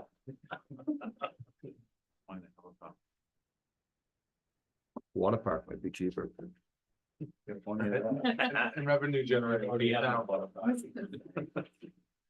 Like water country. Mhm. 26 by 50 feet. Yeah, okay. It's a, you know, it's a 1,200 square foot, you know, ranch, basically what they boiled out to, so. Yeah, you know, manufactured homes come a long ways. I mean, any house that go down the road at 60, 70 miles an hour can't be that bad of a house. You know, some of them, you know, some of the houses today won't even hold up to a 70-mile-an-hour wind, never mind go down the road. So, any other questions that we haven't brought up tonight? Okay, any other questions from the board, Frank? Well, Just kind of disappointing about the period of time I've seen it come true. I had 6 questions, I had 5 questions, but Kirk answered 6 of them. I get it to 6 out of 5, that's pretty good. So I think the most things is gonna be the water and the sewer is gonna be a problem. I also think the drainage behind the house is a problem, and also the frontage, they even put the project in. So I mean, That's what bring it up, though, we Yeah. already brought that up. yeah, we brought them all up, so All right. we got a long way to go. Yeah. Anybody else? Anything else? Okay, question for the applicant, Brian, do you have anything, any more questions from us? Well, I mean, it seems like there's a lot to consider here. No, I know there On is. our part before we move forward with this. Is there, I guess, a mechanism or a way for me to? Likely in 2 weeks, we wouldn't have enough data to come back to you with something. Oh, I know, yeah, So- definitely. Do you want me to just communicate through Wes with the board about progress, kind of what we'll decide moving forward? We're gonna have to meet with DPW. We Oh, I know. really talk about this stuff. And What we need to do is actually just establish a next meeting date, whatever's comfortable for you, I don't care if it's 60, 90 days. We can't leave here tonight without extending that, you know, we can always come and say, we need to extend it again. So let's just be fair to, like, the neighbor, everybody's gotta come out to come, so. Exactly. I don't want to So- just continue this every week. So I'm gonna leave it up to, actually to yourself, you want 60 days or What, 90 days, or no, you, I don't want to go 60 days. 30 I- days. I'd rather do, when's the next meeting? Is it 2 weeks from tonight? oops, I think, it's Winlord, sorry, 2 weeks from today, so the 23rd. sorry, I just got a new phone, so I'm still kind of playing around here, the 23rd. Right. Oh, yeah, okay. So we either get the 23rd or it wouldn't be to the 13th of what February, I'd like to do is still schedule for the 25th. okay, So in 2 weeks, I'd like to be able to have the next 2 weeks to sit down with the applicant and really discuss. you gotta find out if your applicant wants to move There- forward, or there's a whatever, too. lot. I don't Okay, want to say get it. another month and we lose another Nope. month of I get it, time. I'd prefer to continue it till the next meeting. In Okay. the next 2 weeks. and then get some kind of answers whether you're gonna move forward, then we say at that time, you say it's gonna take 60 days or whatever, we'll go from there, okay. It's our regular scheduled meeting anyway, so I'll entertain a motion to continue the public hearing for, what's the name of the project? Serenity Homes So to, moved. the 23rd at 6:30. So moved. Hang on, did you have one more question? I just wanted to ask, how long do you think that this is gonna be, if this were to go through, how long would this construction last? Like, how long is this gonna take to build?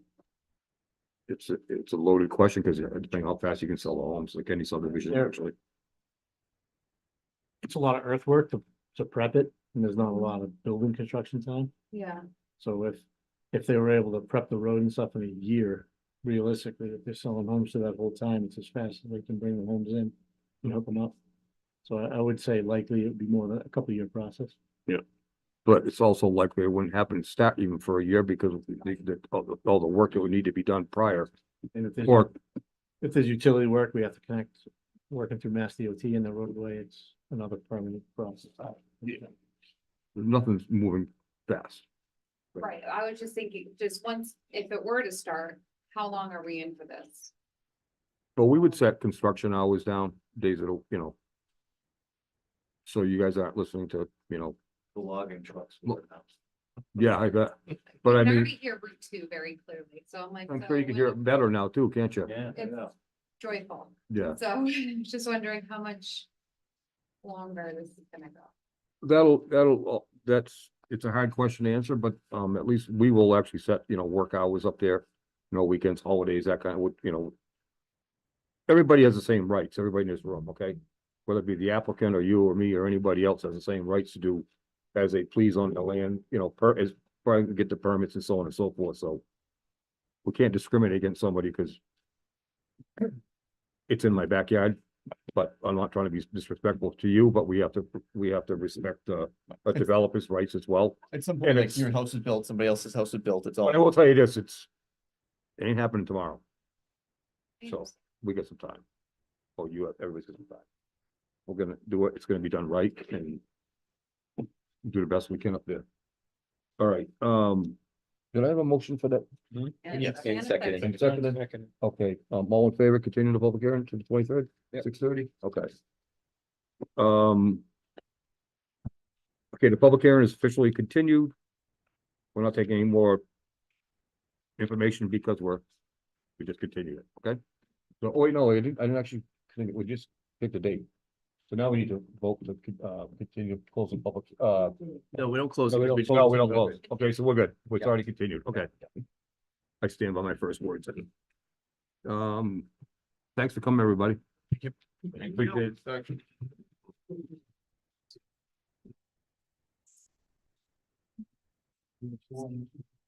We're not adjourned yet. I have it electronic. I didn't print it out. Oh, okay. Sorry. Trying to save paper. Hey, Adam. That's what Yeah, get outside.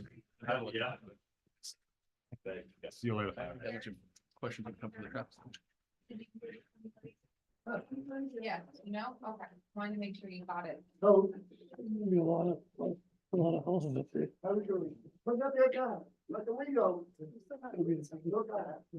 Okay, follow-up discussion on the, The window, I put it down. Excuse me. Hey, guys, can you go up?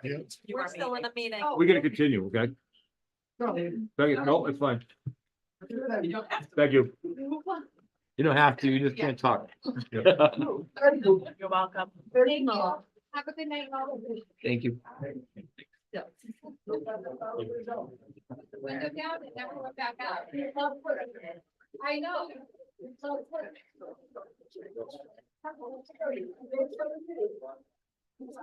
Yeah, Brian, I usually bring in a tiger or a pit bull, but I think I could handle it tonight. Okay. Give me something to do. You got a job for next year.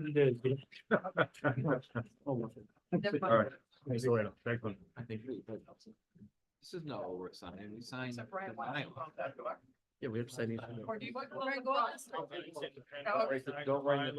Okay, let's finish this up. Okay. It's, 9. Okay, All right, follow-up discussion on proposed zoning bylaws, changes and additions. what I need from Thank you, Dan. you is whether or not. And I don't know if I brought with you the minutes that had all of it in it. So we were looking, if we start with drive-through windows for food in the village district. I need to know if that's a yay or a nay to move forward, and you would need to vote on it. Okay. If you want to take them separately, we can discuss. Let's just take them separately, yeah. Do we want to go, my question is that when it comes to the drive-through food in the village districts, do we want to do do we want to do Ballinsville Village District, or we just want to do all the village districts? I'm not I mean, sure. what are we gonna throw at the townspeople? It's up to the townspeople. You know, so I just think when you hear about it, people ask for it, bring it to them. If they say no, they say no. Okay. I'm gonna abstain. What the board think? Anyways, just, cause I'm gonna own a restaurant in the village district. Well, my thought is. I'll drive right through it. Just like that, or. I drive right through it. If you get on the permit for it, you can get in trouble, John. It's not any part of it, I just wanna. No, that's fine. I know what's going on, but I'm not gonna, all right, you have every right to abstain. Just the two. You can sell marijuana through drive-through window. Yeah. I know. Village district. Why can't you sell the munchies? Why can't you sell the munchies? Right. One go after the other? But I can't get a coffee for it. That's a, does dispensary go in front of the donut? You did. World we live in today. Village districts. Remember the situation with the Dunkin' Donuts? That's actually what spearheading this, because otherwise they're gonna shut the doors. The last thing we need is business pulling out of town. I can't help it, but can you imagine the traffic backup on Wall 2 in the center of Ballinsville? Drive-through window, what you got over here? Was that, oh, coming off Route 2? Yeah. You got people parking on the other side of the road, crossing the road, you got cars back up the hill and back. Street here.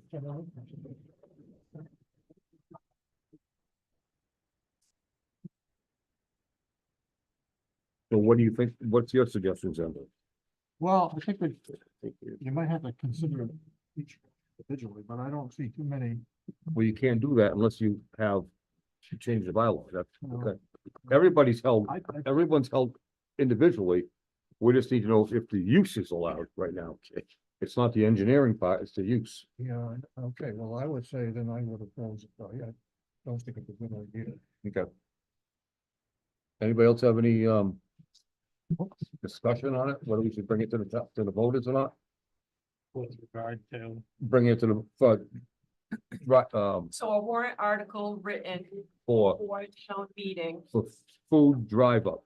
It doesn't have to say fast food, it's food, right? food drive through. Right. Well, how does that differ from the restaurants they're doing now? They don't have drive up. Just in Village district's not allowed. That is not allowed.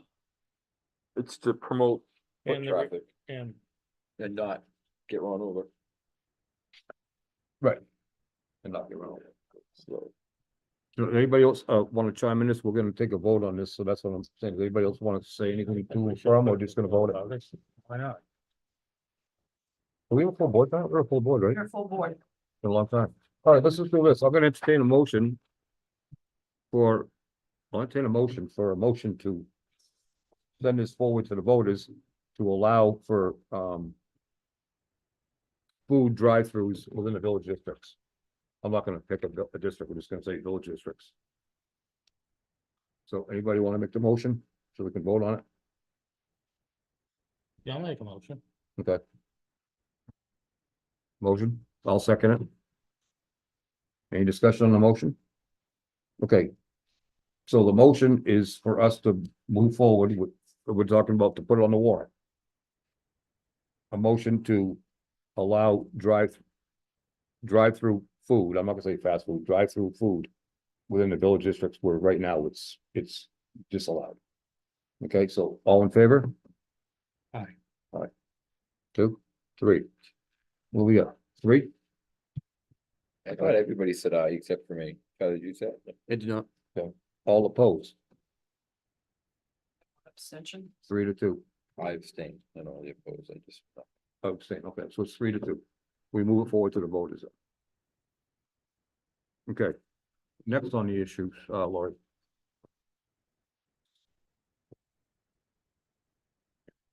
We were talking about Kingfield Trail. Yep. I had the occasion to speak with Glenn, Ian, Eaton, yes. Yep. And he said that where Templeton Developmental Center is permanent agriculture. So even changing it to, 5. right, commercial industrial, isn't gonna Five. change what that property is. okay. So it would be everything around that. Well, I would do this, because I trust the state as far as I can throw them. Going back when they were gonna. Yep. They talked about decommissioning it. We're gonna have a reuse committee and all this and that. We're gonna work with you. And I was on all those committees. And you know how many times we got invited to a meeting with the state? Done. How do you spell goose egg? Okay, so with that being said, I myself say we still propose zone the King Philip Trail on both sides for commercial industrial. From where the residents stop right now, of course, you get those 4 or 5 houses right there. Yep. I think we should just stop the property So- after them, or do we So want really to? from Baldwinville Center, like. Well, where Harris is from in- where the village district ends, Yep,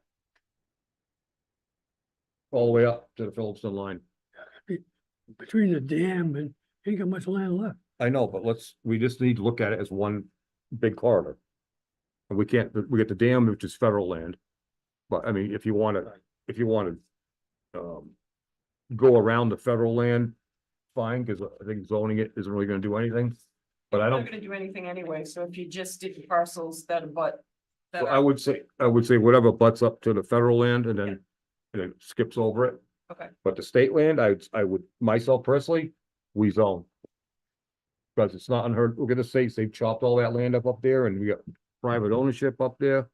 I'm not taking a chance of the state pulling a fast one. Next thing you know, some private developer owns it and we get 1,000 homes stuffed down our throat. okay.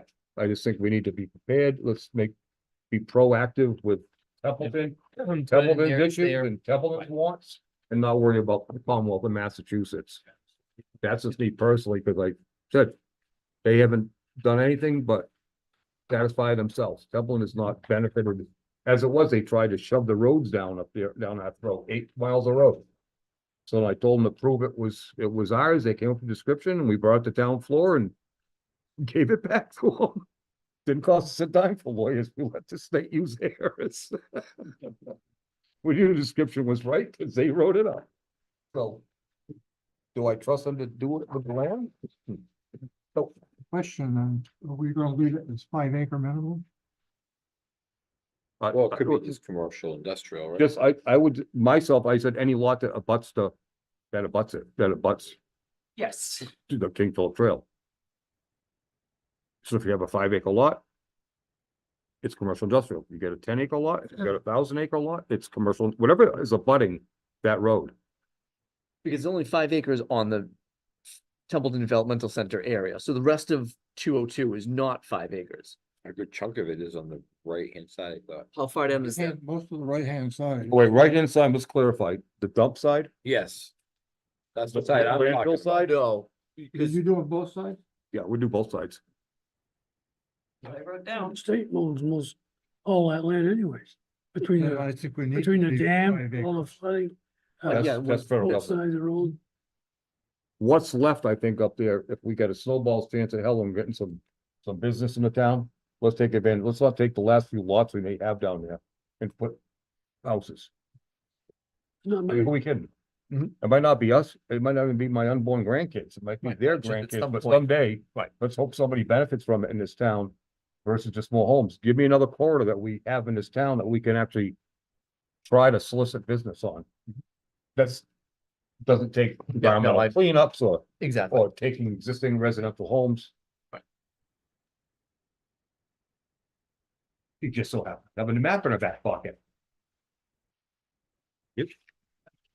I feel like we'll pull my finger things, be careful.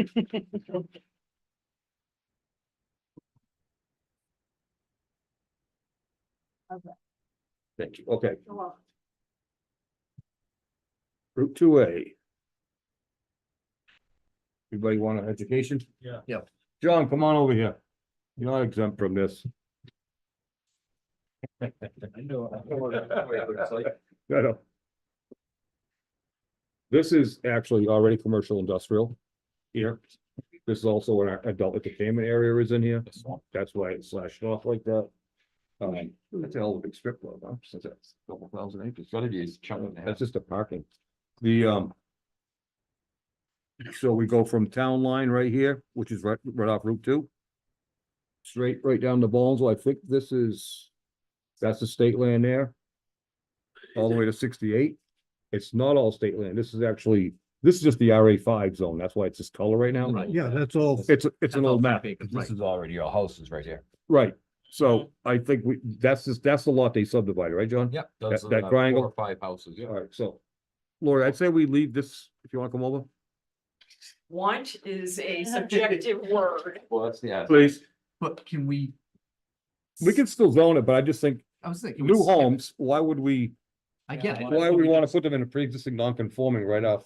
I know, I just didn't, like. Can you spot that, So so, go around them. I mean, I would go around actually, this is where those 4 houses are. This is Peace and Pines. This is Dupre, this is. Right, but now we're going down, now we're Right, going that's- up Patriot Road, We're going this which way. we want to just go, my thing is, we already got commercial industrial here. It'll turn this commercial property into commercial Is that industrial. Ridgeland? What's that? Is that Ridgeland? No, Red's Land's down here. Red's Land's right here in the corner, RA5. You have to. Right exclude- there. You have to exclude that lot. Okay, so I say we can exclude this one. this commercial, this is already commercial industrial anyways, On that side, yep. so we wanna do this side, commercial industrial. Let it lie where it lies with the state, I don't really care, I know the Frankel friends, I guess, prove that they own all this land, cause there's no property lines on this, and there should be property lines here somewhere. Well, they own the Because of- little brow area. Right, but there was another controversy of like something like 400-500 acres that they proved that they own. Oh, I don't know. So let's just do both sides of the street. This is already done. I'm not sure if this is state or federal or private. Must be I Army, think it's Army Corps. Army Corps. Is that Army Corps? Okay. So we get this land here, this, That's all Birchill. this might, is this all Birchill Dam? Is that all, That must Federal? also be Army Corps. Yeah. On the other side too. Army Corps Birch, same thing. That's all the flood zone. Yeah. this is not been updated. I think that's the few lots that were sold there along the end, right? Mike Cordet. Yes. Okay, and this is the one down the hole. Yeah, yeah. So they're not even in village district there, though, huh? No, they're not. No. So you're talking about from right here, like right that corner all the way? From that corner down, I mean, for what it's worth, if this is Army Corps of Engineers, it's not, is that where you cross the dam right there? Yeah, it is. Is that the? Is that the dam when you're driving over by the little rest area there on the side? I believe it is. It is. There's a little There's area. no, yeah, there's no cross there. You turn the corner. That's actually the dam itself. So that is all federal land. That's the flood, that's the floodplain, right? Right. And There's not that's much where the area. old There's There's not really much left, so I say let's just color this side of the road over here. Where's And the racetrack? racetrack's out in here. In here somewhere. That's all racetrack? It's not all race, Sand pit, racetrack. it, this is, Raised, how can it? Yeah. Landfill. yeah, there isn't any like property lines drawn on there. That's not the property line, right? No. No, that's, That's not one person's There- property line, I should There say, right? are, But you can't see them because of the purple. Because the town landfill's out here too. Yeah, The landfill, everything's out there. Right, and there's a gravel pit down there for Lawrence. yes. Yeah, Right. Grace. Yeah.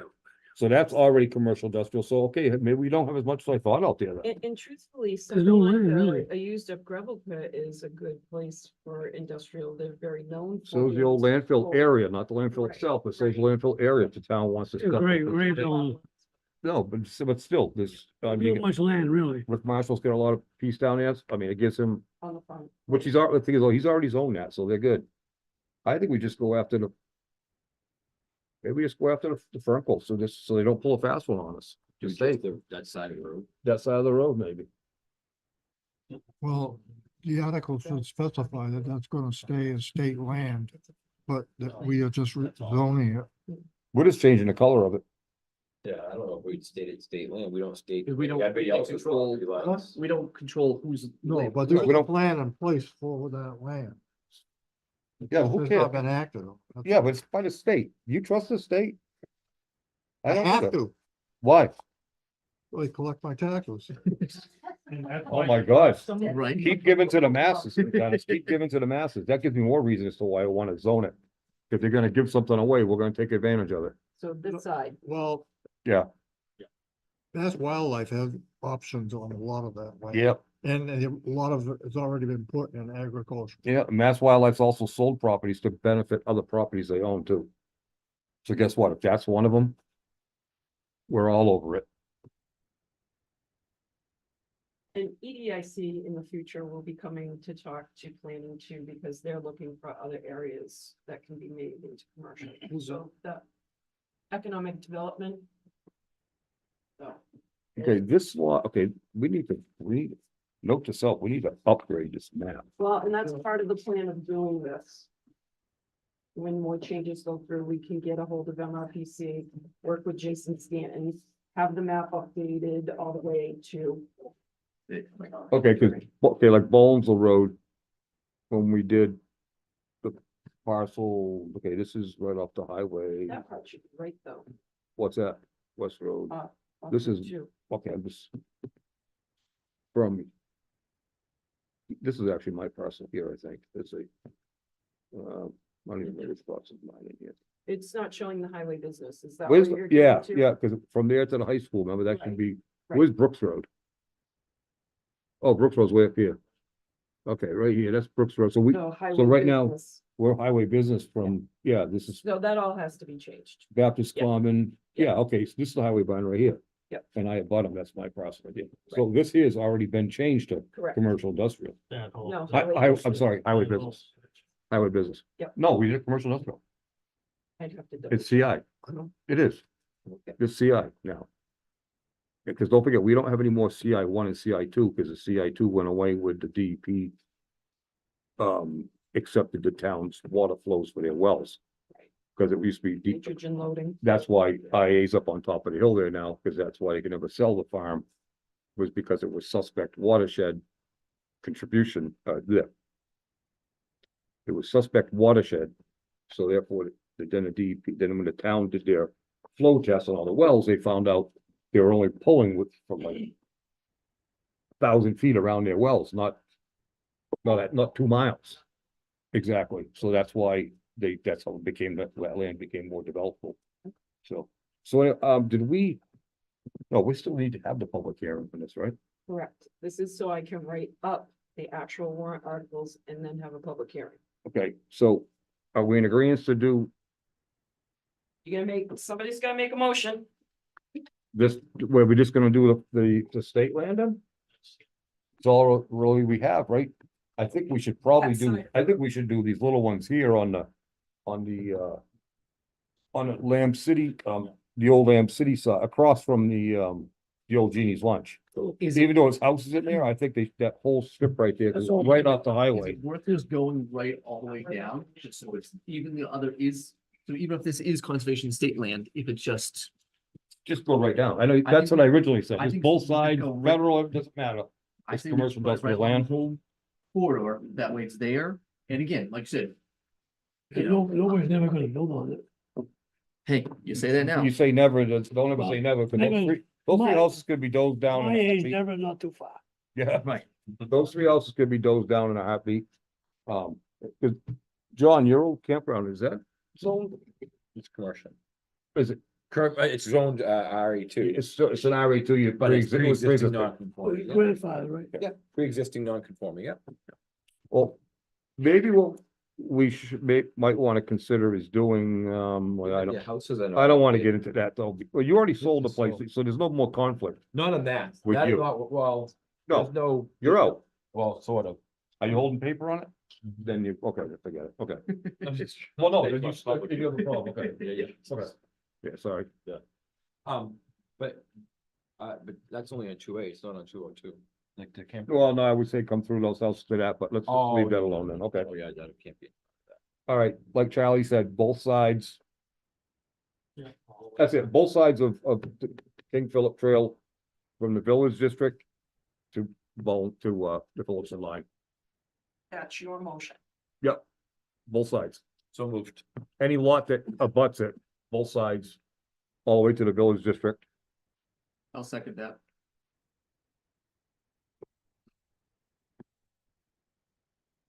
Of course, both sides that are whatever isn't already commercial industrial, which is the hash mark has to stay because that's the adult entertainment area. Okay. And I refuse to let that go. Well, I believe you have to have one. I know. that's what I- Well, if you don't have No, one, you they can't have go one. anywhere. Yeah. Oh, do you want to delete it and then? No. Okay, we got that squared away. Oh, wait, everybody, Everyone like acts like it um, was never here in town. okay, my motion was made, It Yep. existed long before. Was seconded by Charlie. seconded by Charlie, all in favor of that? Aye. Aye, okay, good. Opposed? Wait a minute, wait. What? Dennis, what is your vote? Say no. You say no. Frank, I'd say leave it as it is. you're a yay. Everybody else was a yay. Yay. Okay. Oh, I'm sorry, Dennis, I didn't know you were in, apologize for rushing through it. I didn't get to say opposed. Did you? No, I said I didn't get to say it after you get Dennis's vote that he was against it. It's all set now. You're right. Okay, multiple dwellings, wait, no, allowing tiny houses with water and sewer. Do So. you want to rehash this a little I more? can hash this for you.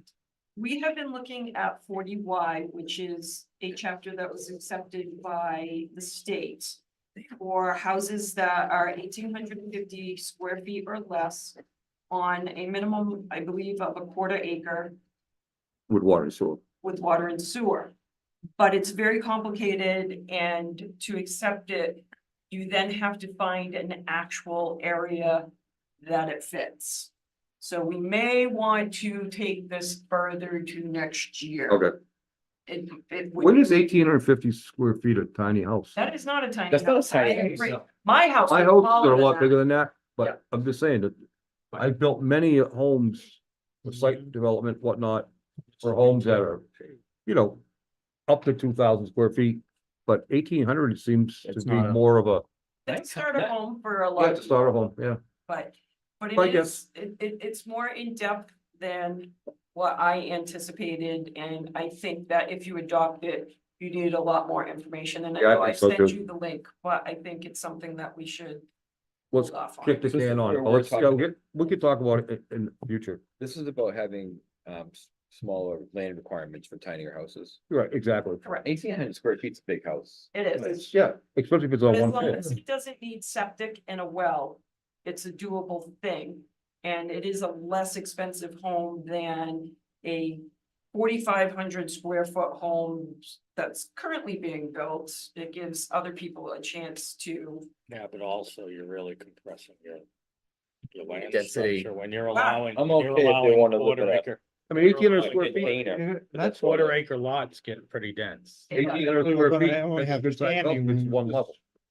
Think of your back You bay. know, it's But one you're level. talking it's a good about a size. That's quarter what it acre means. lot. Huh? Can't sit down. That's right. Three It won't be bedroom, a two bath little- house at 1,600 square foot. I don't know what Whoa, people are slow talking down. about. I have One at a time, you guys. preserve some open space, for God's sakes. Open space, it's all we got in this town, open space. Are you open space, kidding? Open space. We've lost so much open space. I'll in take this you for a town. fly in a helicopter and you tell me how many houses you can count. There's I bet you won't get to 2 dozen. You can say, we're already over Templeton. Yeah. I ain't kidding you. I Okay, think you better. What take a will then you closer realize look. out there? we're backing off of that one. Okay. So because I want to go home and take a nap before I go to bed. I bet you see less if I take you for a ride in my Viper. Yes. Nap before you go to bed? Absolutely on the couch. Thank you very much. Okay. Multiple dwelling units on one property, we do not allow that in Templeton unless it is an in-law apartment. And it has to be attached to the main dwelling. So I don't remember. Well, what we already have a multiple dwellings unit if it's one building. We have that already in our You bylaws. do. You can do a duplex, a triplex, and I think a quad. You can go up to quad. right. Up to quad, and then after that, you need to go Special ZBA special permit, Yeah. correct? Yeah. Okay. But you're not talking this, you're talking more than More one than dwelling. unit. We had questions. Not we had- attached. No, dwelling Not structure, attached. dwelling structure. So we talked about this going to half acre lots. This got brought up because like people wanted in-law, like build houses for their in-laws. Or on their plop a property. tiny house on the Or a property tiny house. for their in-laws. And you can Okay, have I trailers thought- in everybody's backyard. Yeah, well, I thought, the thing is, though, families, people don't last forever. So I thought it was. Is that news?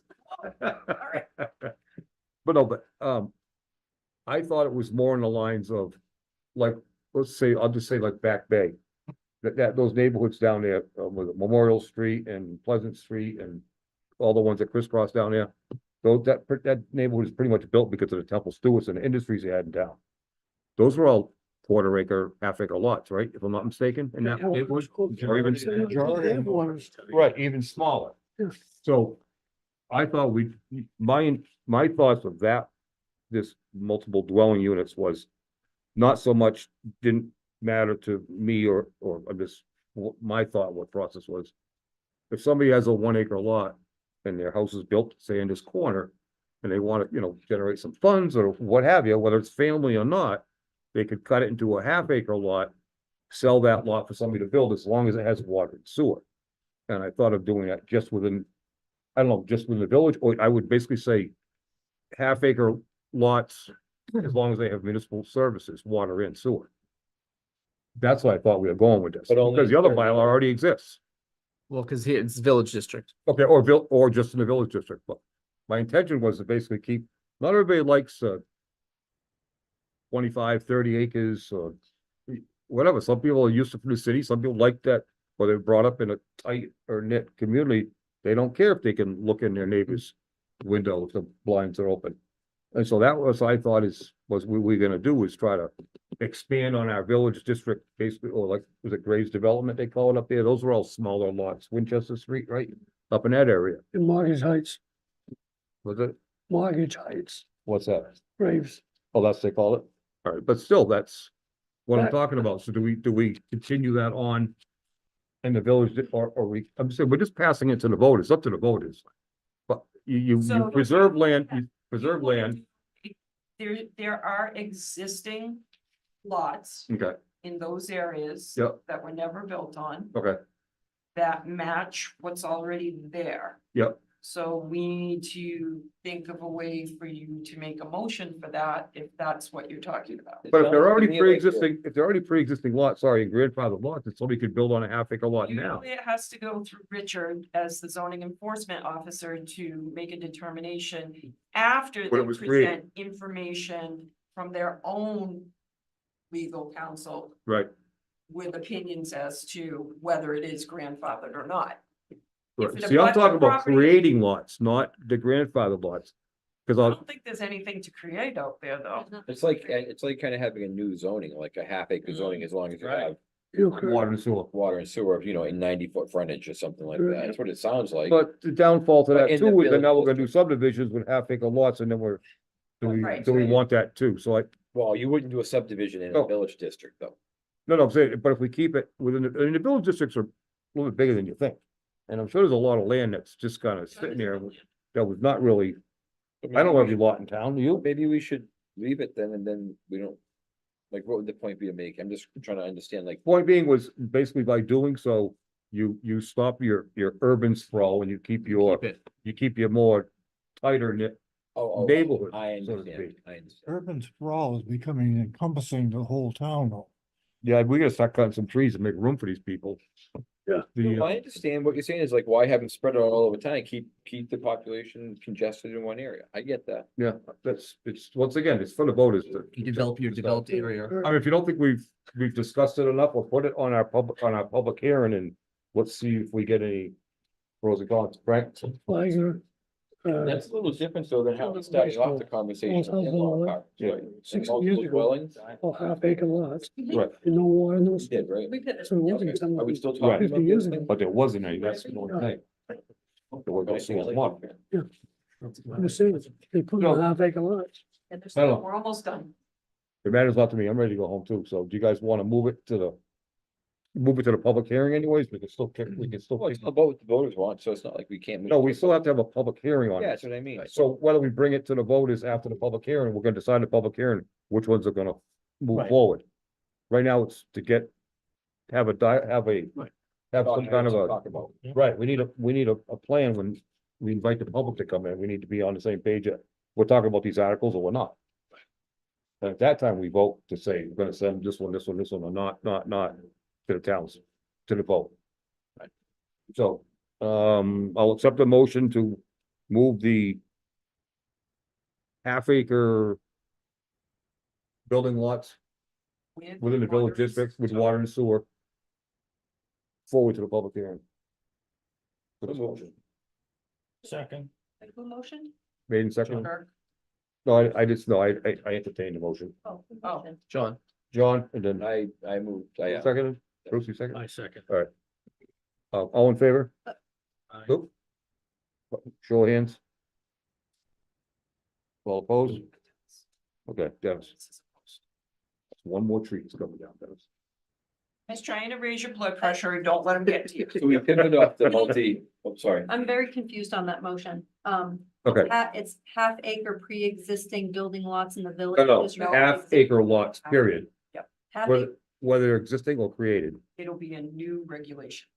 half acre building lots with water and sewer. Yes. With water and sewer only. Within the Dillis, which is. In the village district. Village districts only. Good question. How much frontage? Yeah, how much, 90 you're feet. talking about frontage and you're. I think we've got the frontage in half, 75. because they get one, they have to have 150 already.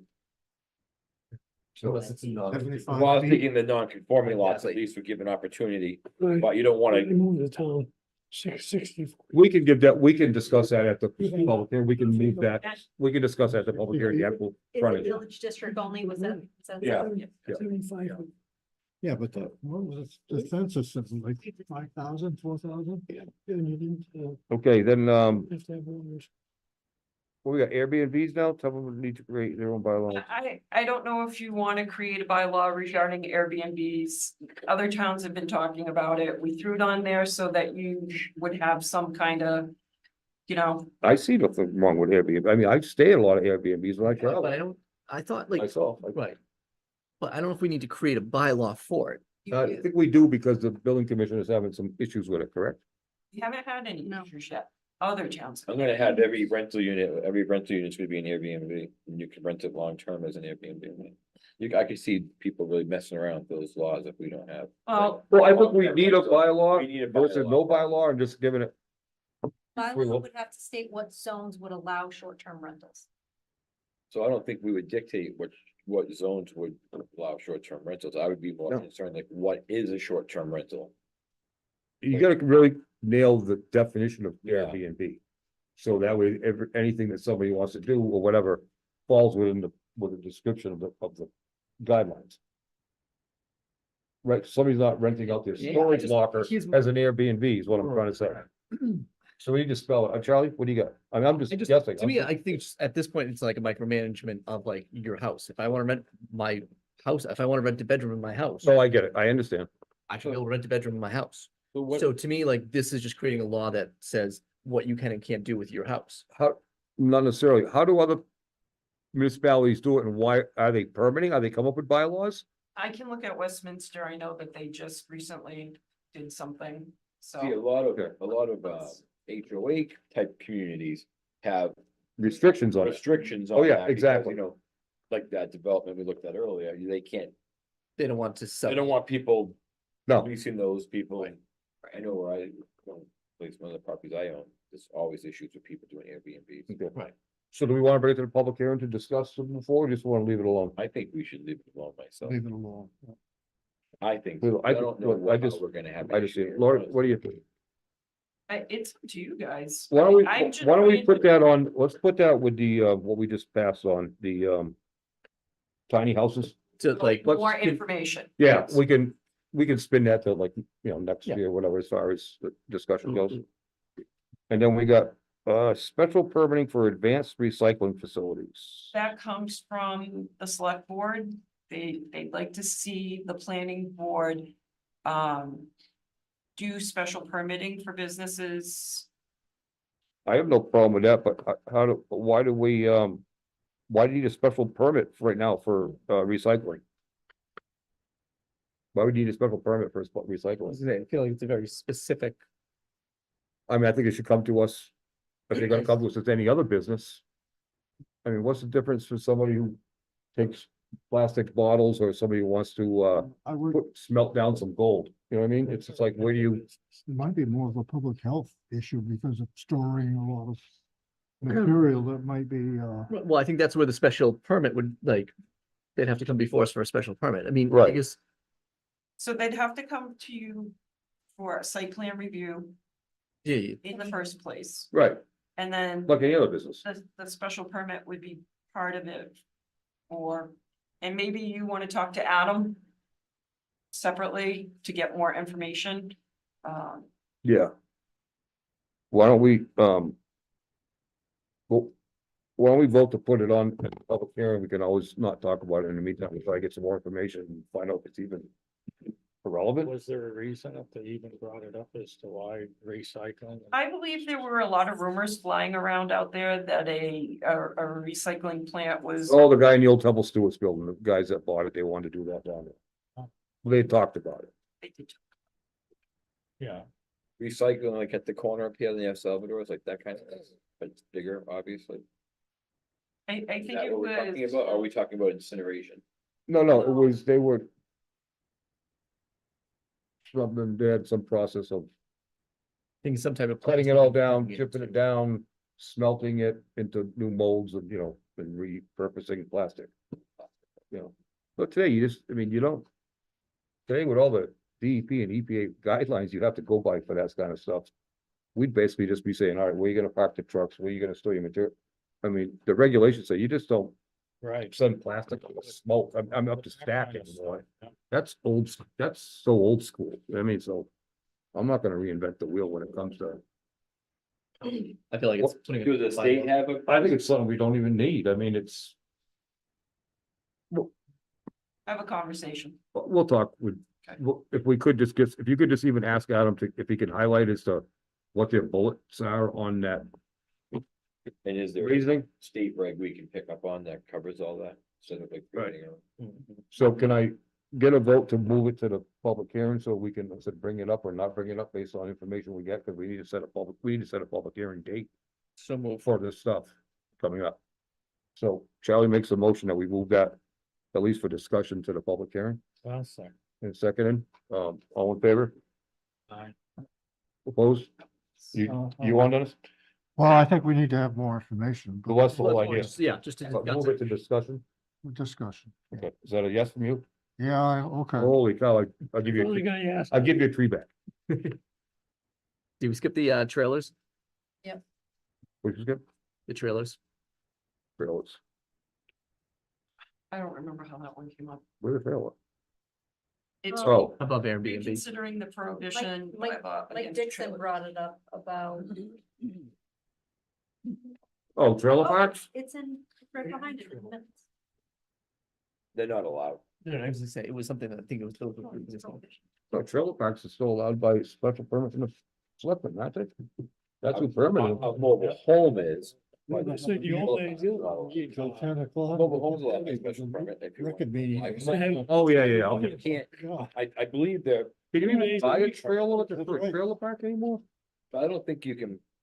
Put a trailer park. I didn't even make them anymore, do they? Where they make. Oh, parks, okay, they do make new Yeah, park park models. They're models. actually nice stuff there too. It was raining out with the snow. I mean, it's Doesn't matter. not that much different than the manufacturer. Like, more rain this You just, the only difference between my house and yours, I haven't inspected. So what's the actual question, like whether or not we? so, because I I have a believe. rejection sticker on my house. That's all. Okay, go ahead. What was Yeah, I that? think it was John's question as to like whether or not, like, well, I believe there is. I think it's. I don't believe you can actually build new trailer parks, correct? No, there's only the 55 and up, so that's it. Right. So I think that was the question as to whether or not. I mean, you To- could, I'm sure you could build a campground if you wanted to or something, but you can't like have a mobile home park. You can have a manufactured home park, but you can't have a mobile home park. There is a difference. But I thought we had a bylaw for mobile homes. I thought so. We did. At one time, I don't know. I think it's still there. I do not know. Does someone want to live in a trailer on a piece of property? Is that the issue? No, not that I know of. I'm just trying to They understand. used to get permitted through the select board office. That's what I thought. I thought we have a, They don't do that anymore. they don't permit or they don't, we have a bylaw, I have to look in the book. I think there's only 2 towns in Massachusetts that let trailers come in, and Templeton was one of them.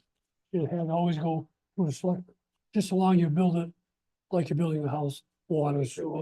All that. Right, but you can still do a trailer on a lot, but I'm not sure if the trailer parks are prohibited or not. Maybe that's what it was. You can do an individual, but not a park. Yeah, it had to be, if you, individual, I think had to be with. Yeah, you had to have a Permitted. acreage. I know selectmen permit, which I think is, in this day and age, why do they permit somebody's manufactured home is beyond me. I think that whole thing is, I think that whole regulation should be stricken. The selectmen want to do that, have them start doing subdivisions too. I mean, think about it. I mean, why did it even become that way? It's just old school. That wasn't the select board asking. No, That no, was brought That up. was. no, I'm just saying in general, though, it's like some of the old bylaws that Yeah, maybe pertain to stuff were good 50 or 60 or 70 years ago, but. Yeah, okay. But do we touch it or we'll leave it alone? I think we get enough on our plate, to tell you the truth. put that one aside. Yeah. I mean, it's my opinion. You guys just wanna kick the can on that one? Just let it go? Yeah, kick it to the curb. You want some trailer parks up there on No, South I Road, don't. Dennis? I don't either. Right. That's plenty of marching orders. I think so. Okay. I make a motion that we end Oh, no, wait, we have to pick a date for the public hearing for the stuff we just I talked have about. to, I have to look and see because we have to advertise it, so I need to know. Oh, yeah, just a month out or something, it doesn't really, Do you have to vote on a date or can it be approved by you? what's that? If If the board so wishes, we could pick a date, it's gonna be on a regular, You have to do it like 2 Right, weeks after I you need, post it in the yeah, paper. I need to or look at the something. calendar to be able to see when I can post it. well, let's do a little bit of reverse engineering. The annual town meeting is generally in May. May. Is that date been set yet? Probably. Okay, so you gotta work your way backwards from the Yeah. meeting and how many days before need the article and so on and so forth, blah, blah, blah, and advertising, so it's actually gonna come pretty quick. So we really need to have it in February in order to Agreed. get everything together and hopefully get it submitted in time.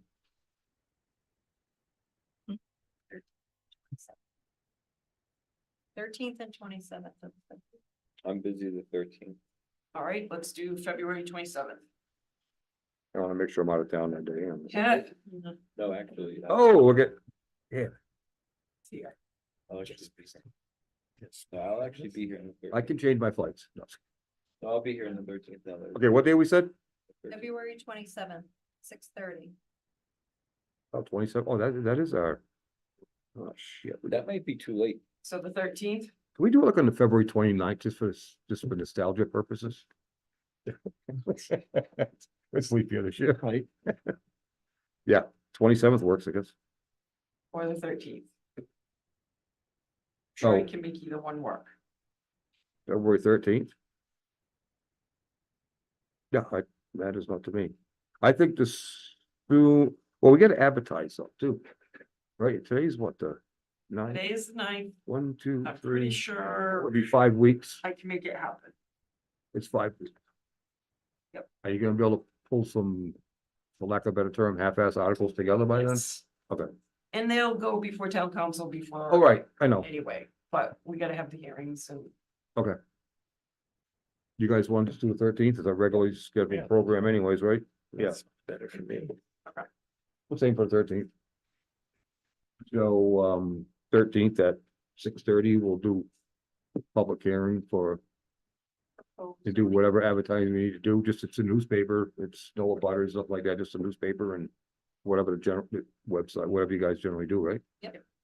Okay. But your next meeting will be January 23rd for the continuation of the. And we have. A special permit. I give him side eye, When is that one? side eye. Is that scheduled? It is scheduled to shoot Oh, which date? 23rd. Of, 2 weeks from today. oh, January. Okay. Yep. All right, I'm here. Okay, That's good. all right, any other new business? Please say no, because I think we've had enough. We got a marathon compared to what we used to do, right? All right, I'll say the motion to adjourn. You gotta sign papers. Yep, they're pretty much all done. You can have you guys sign them.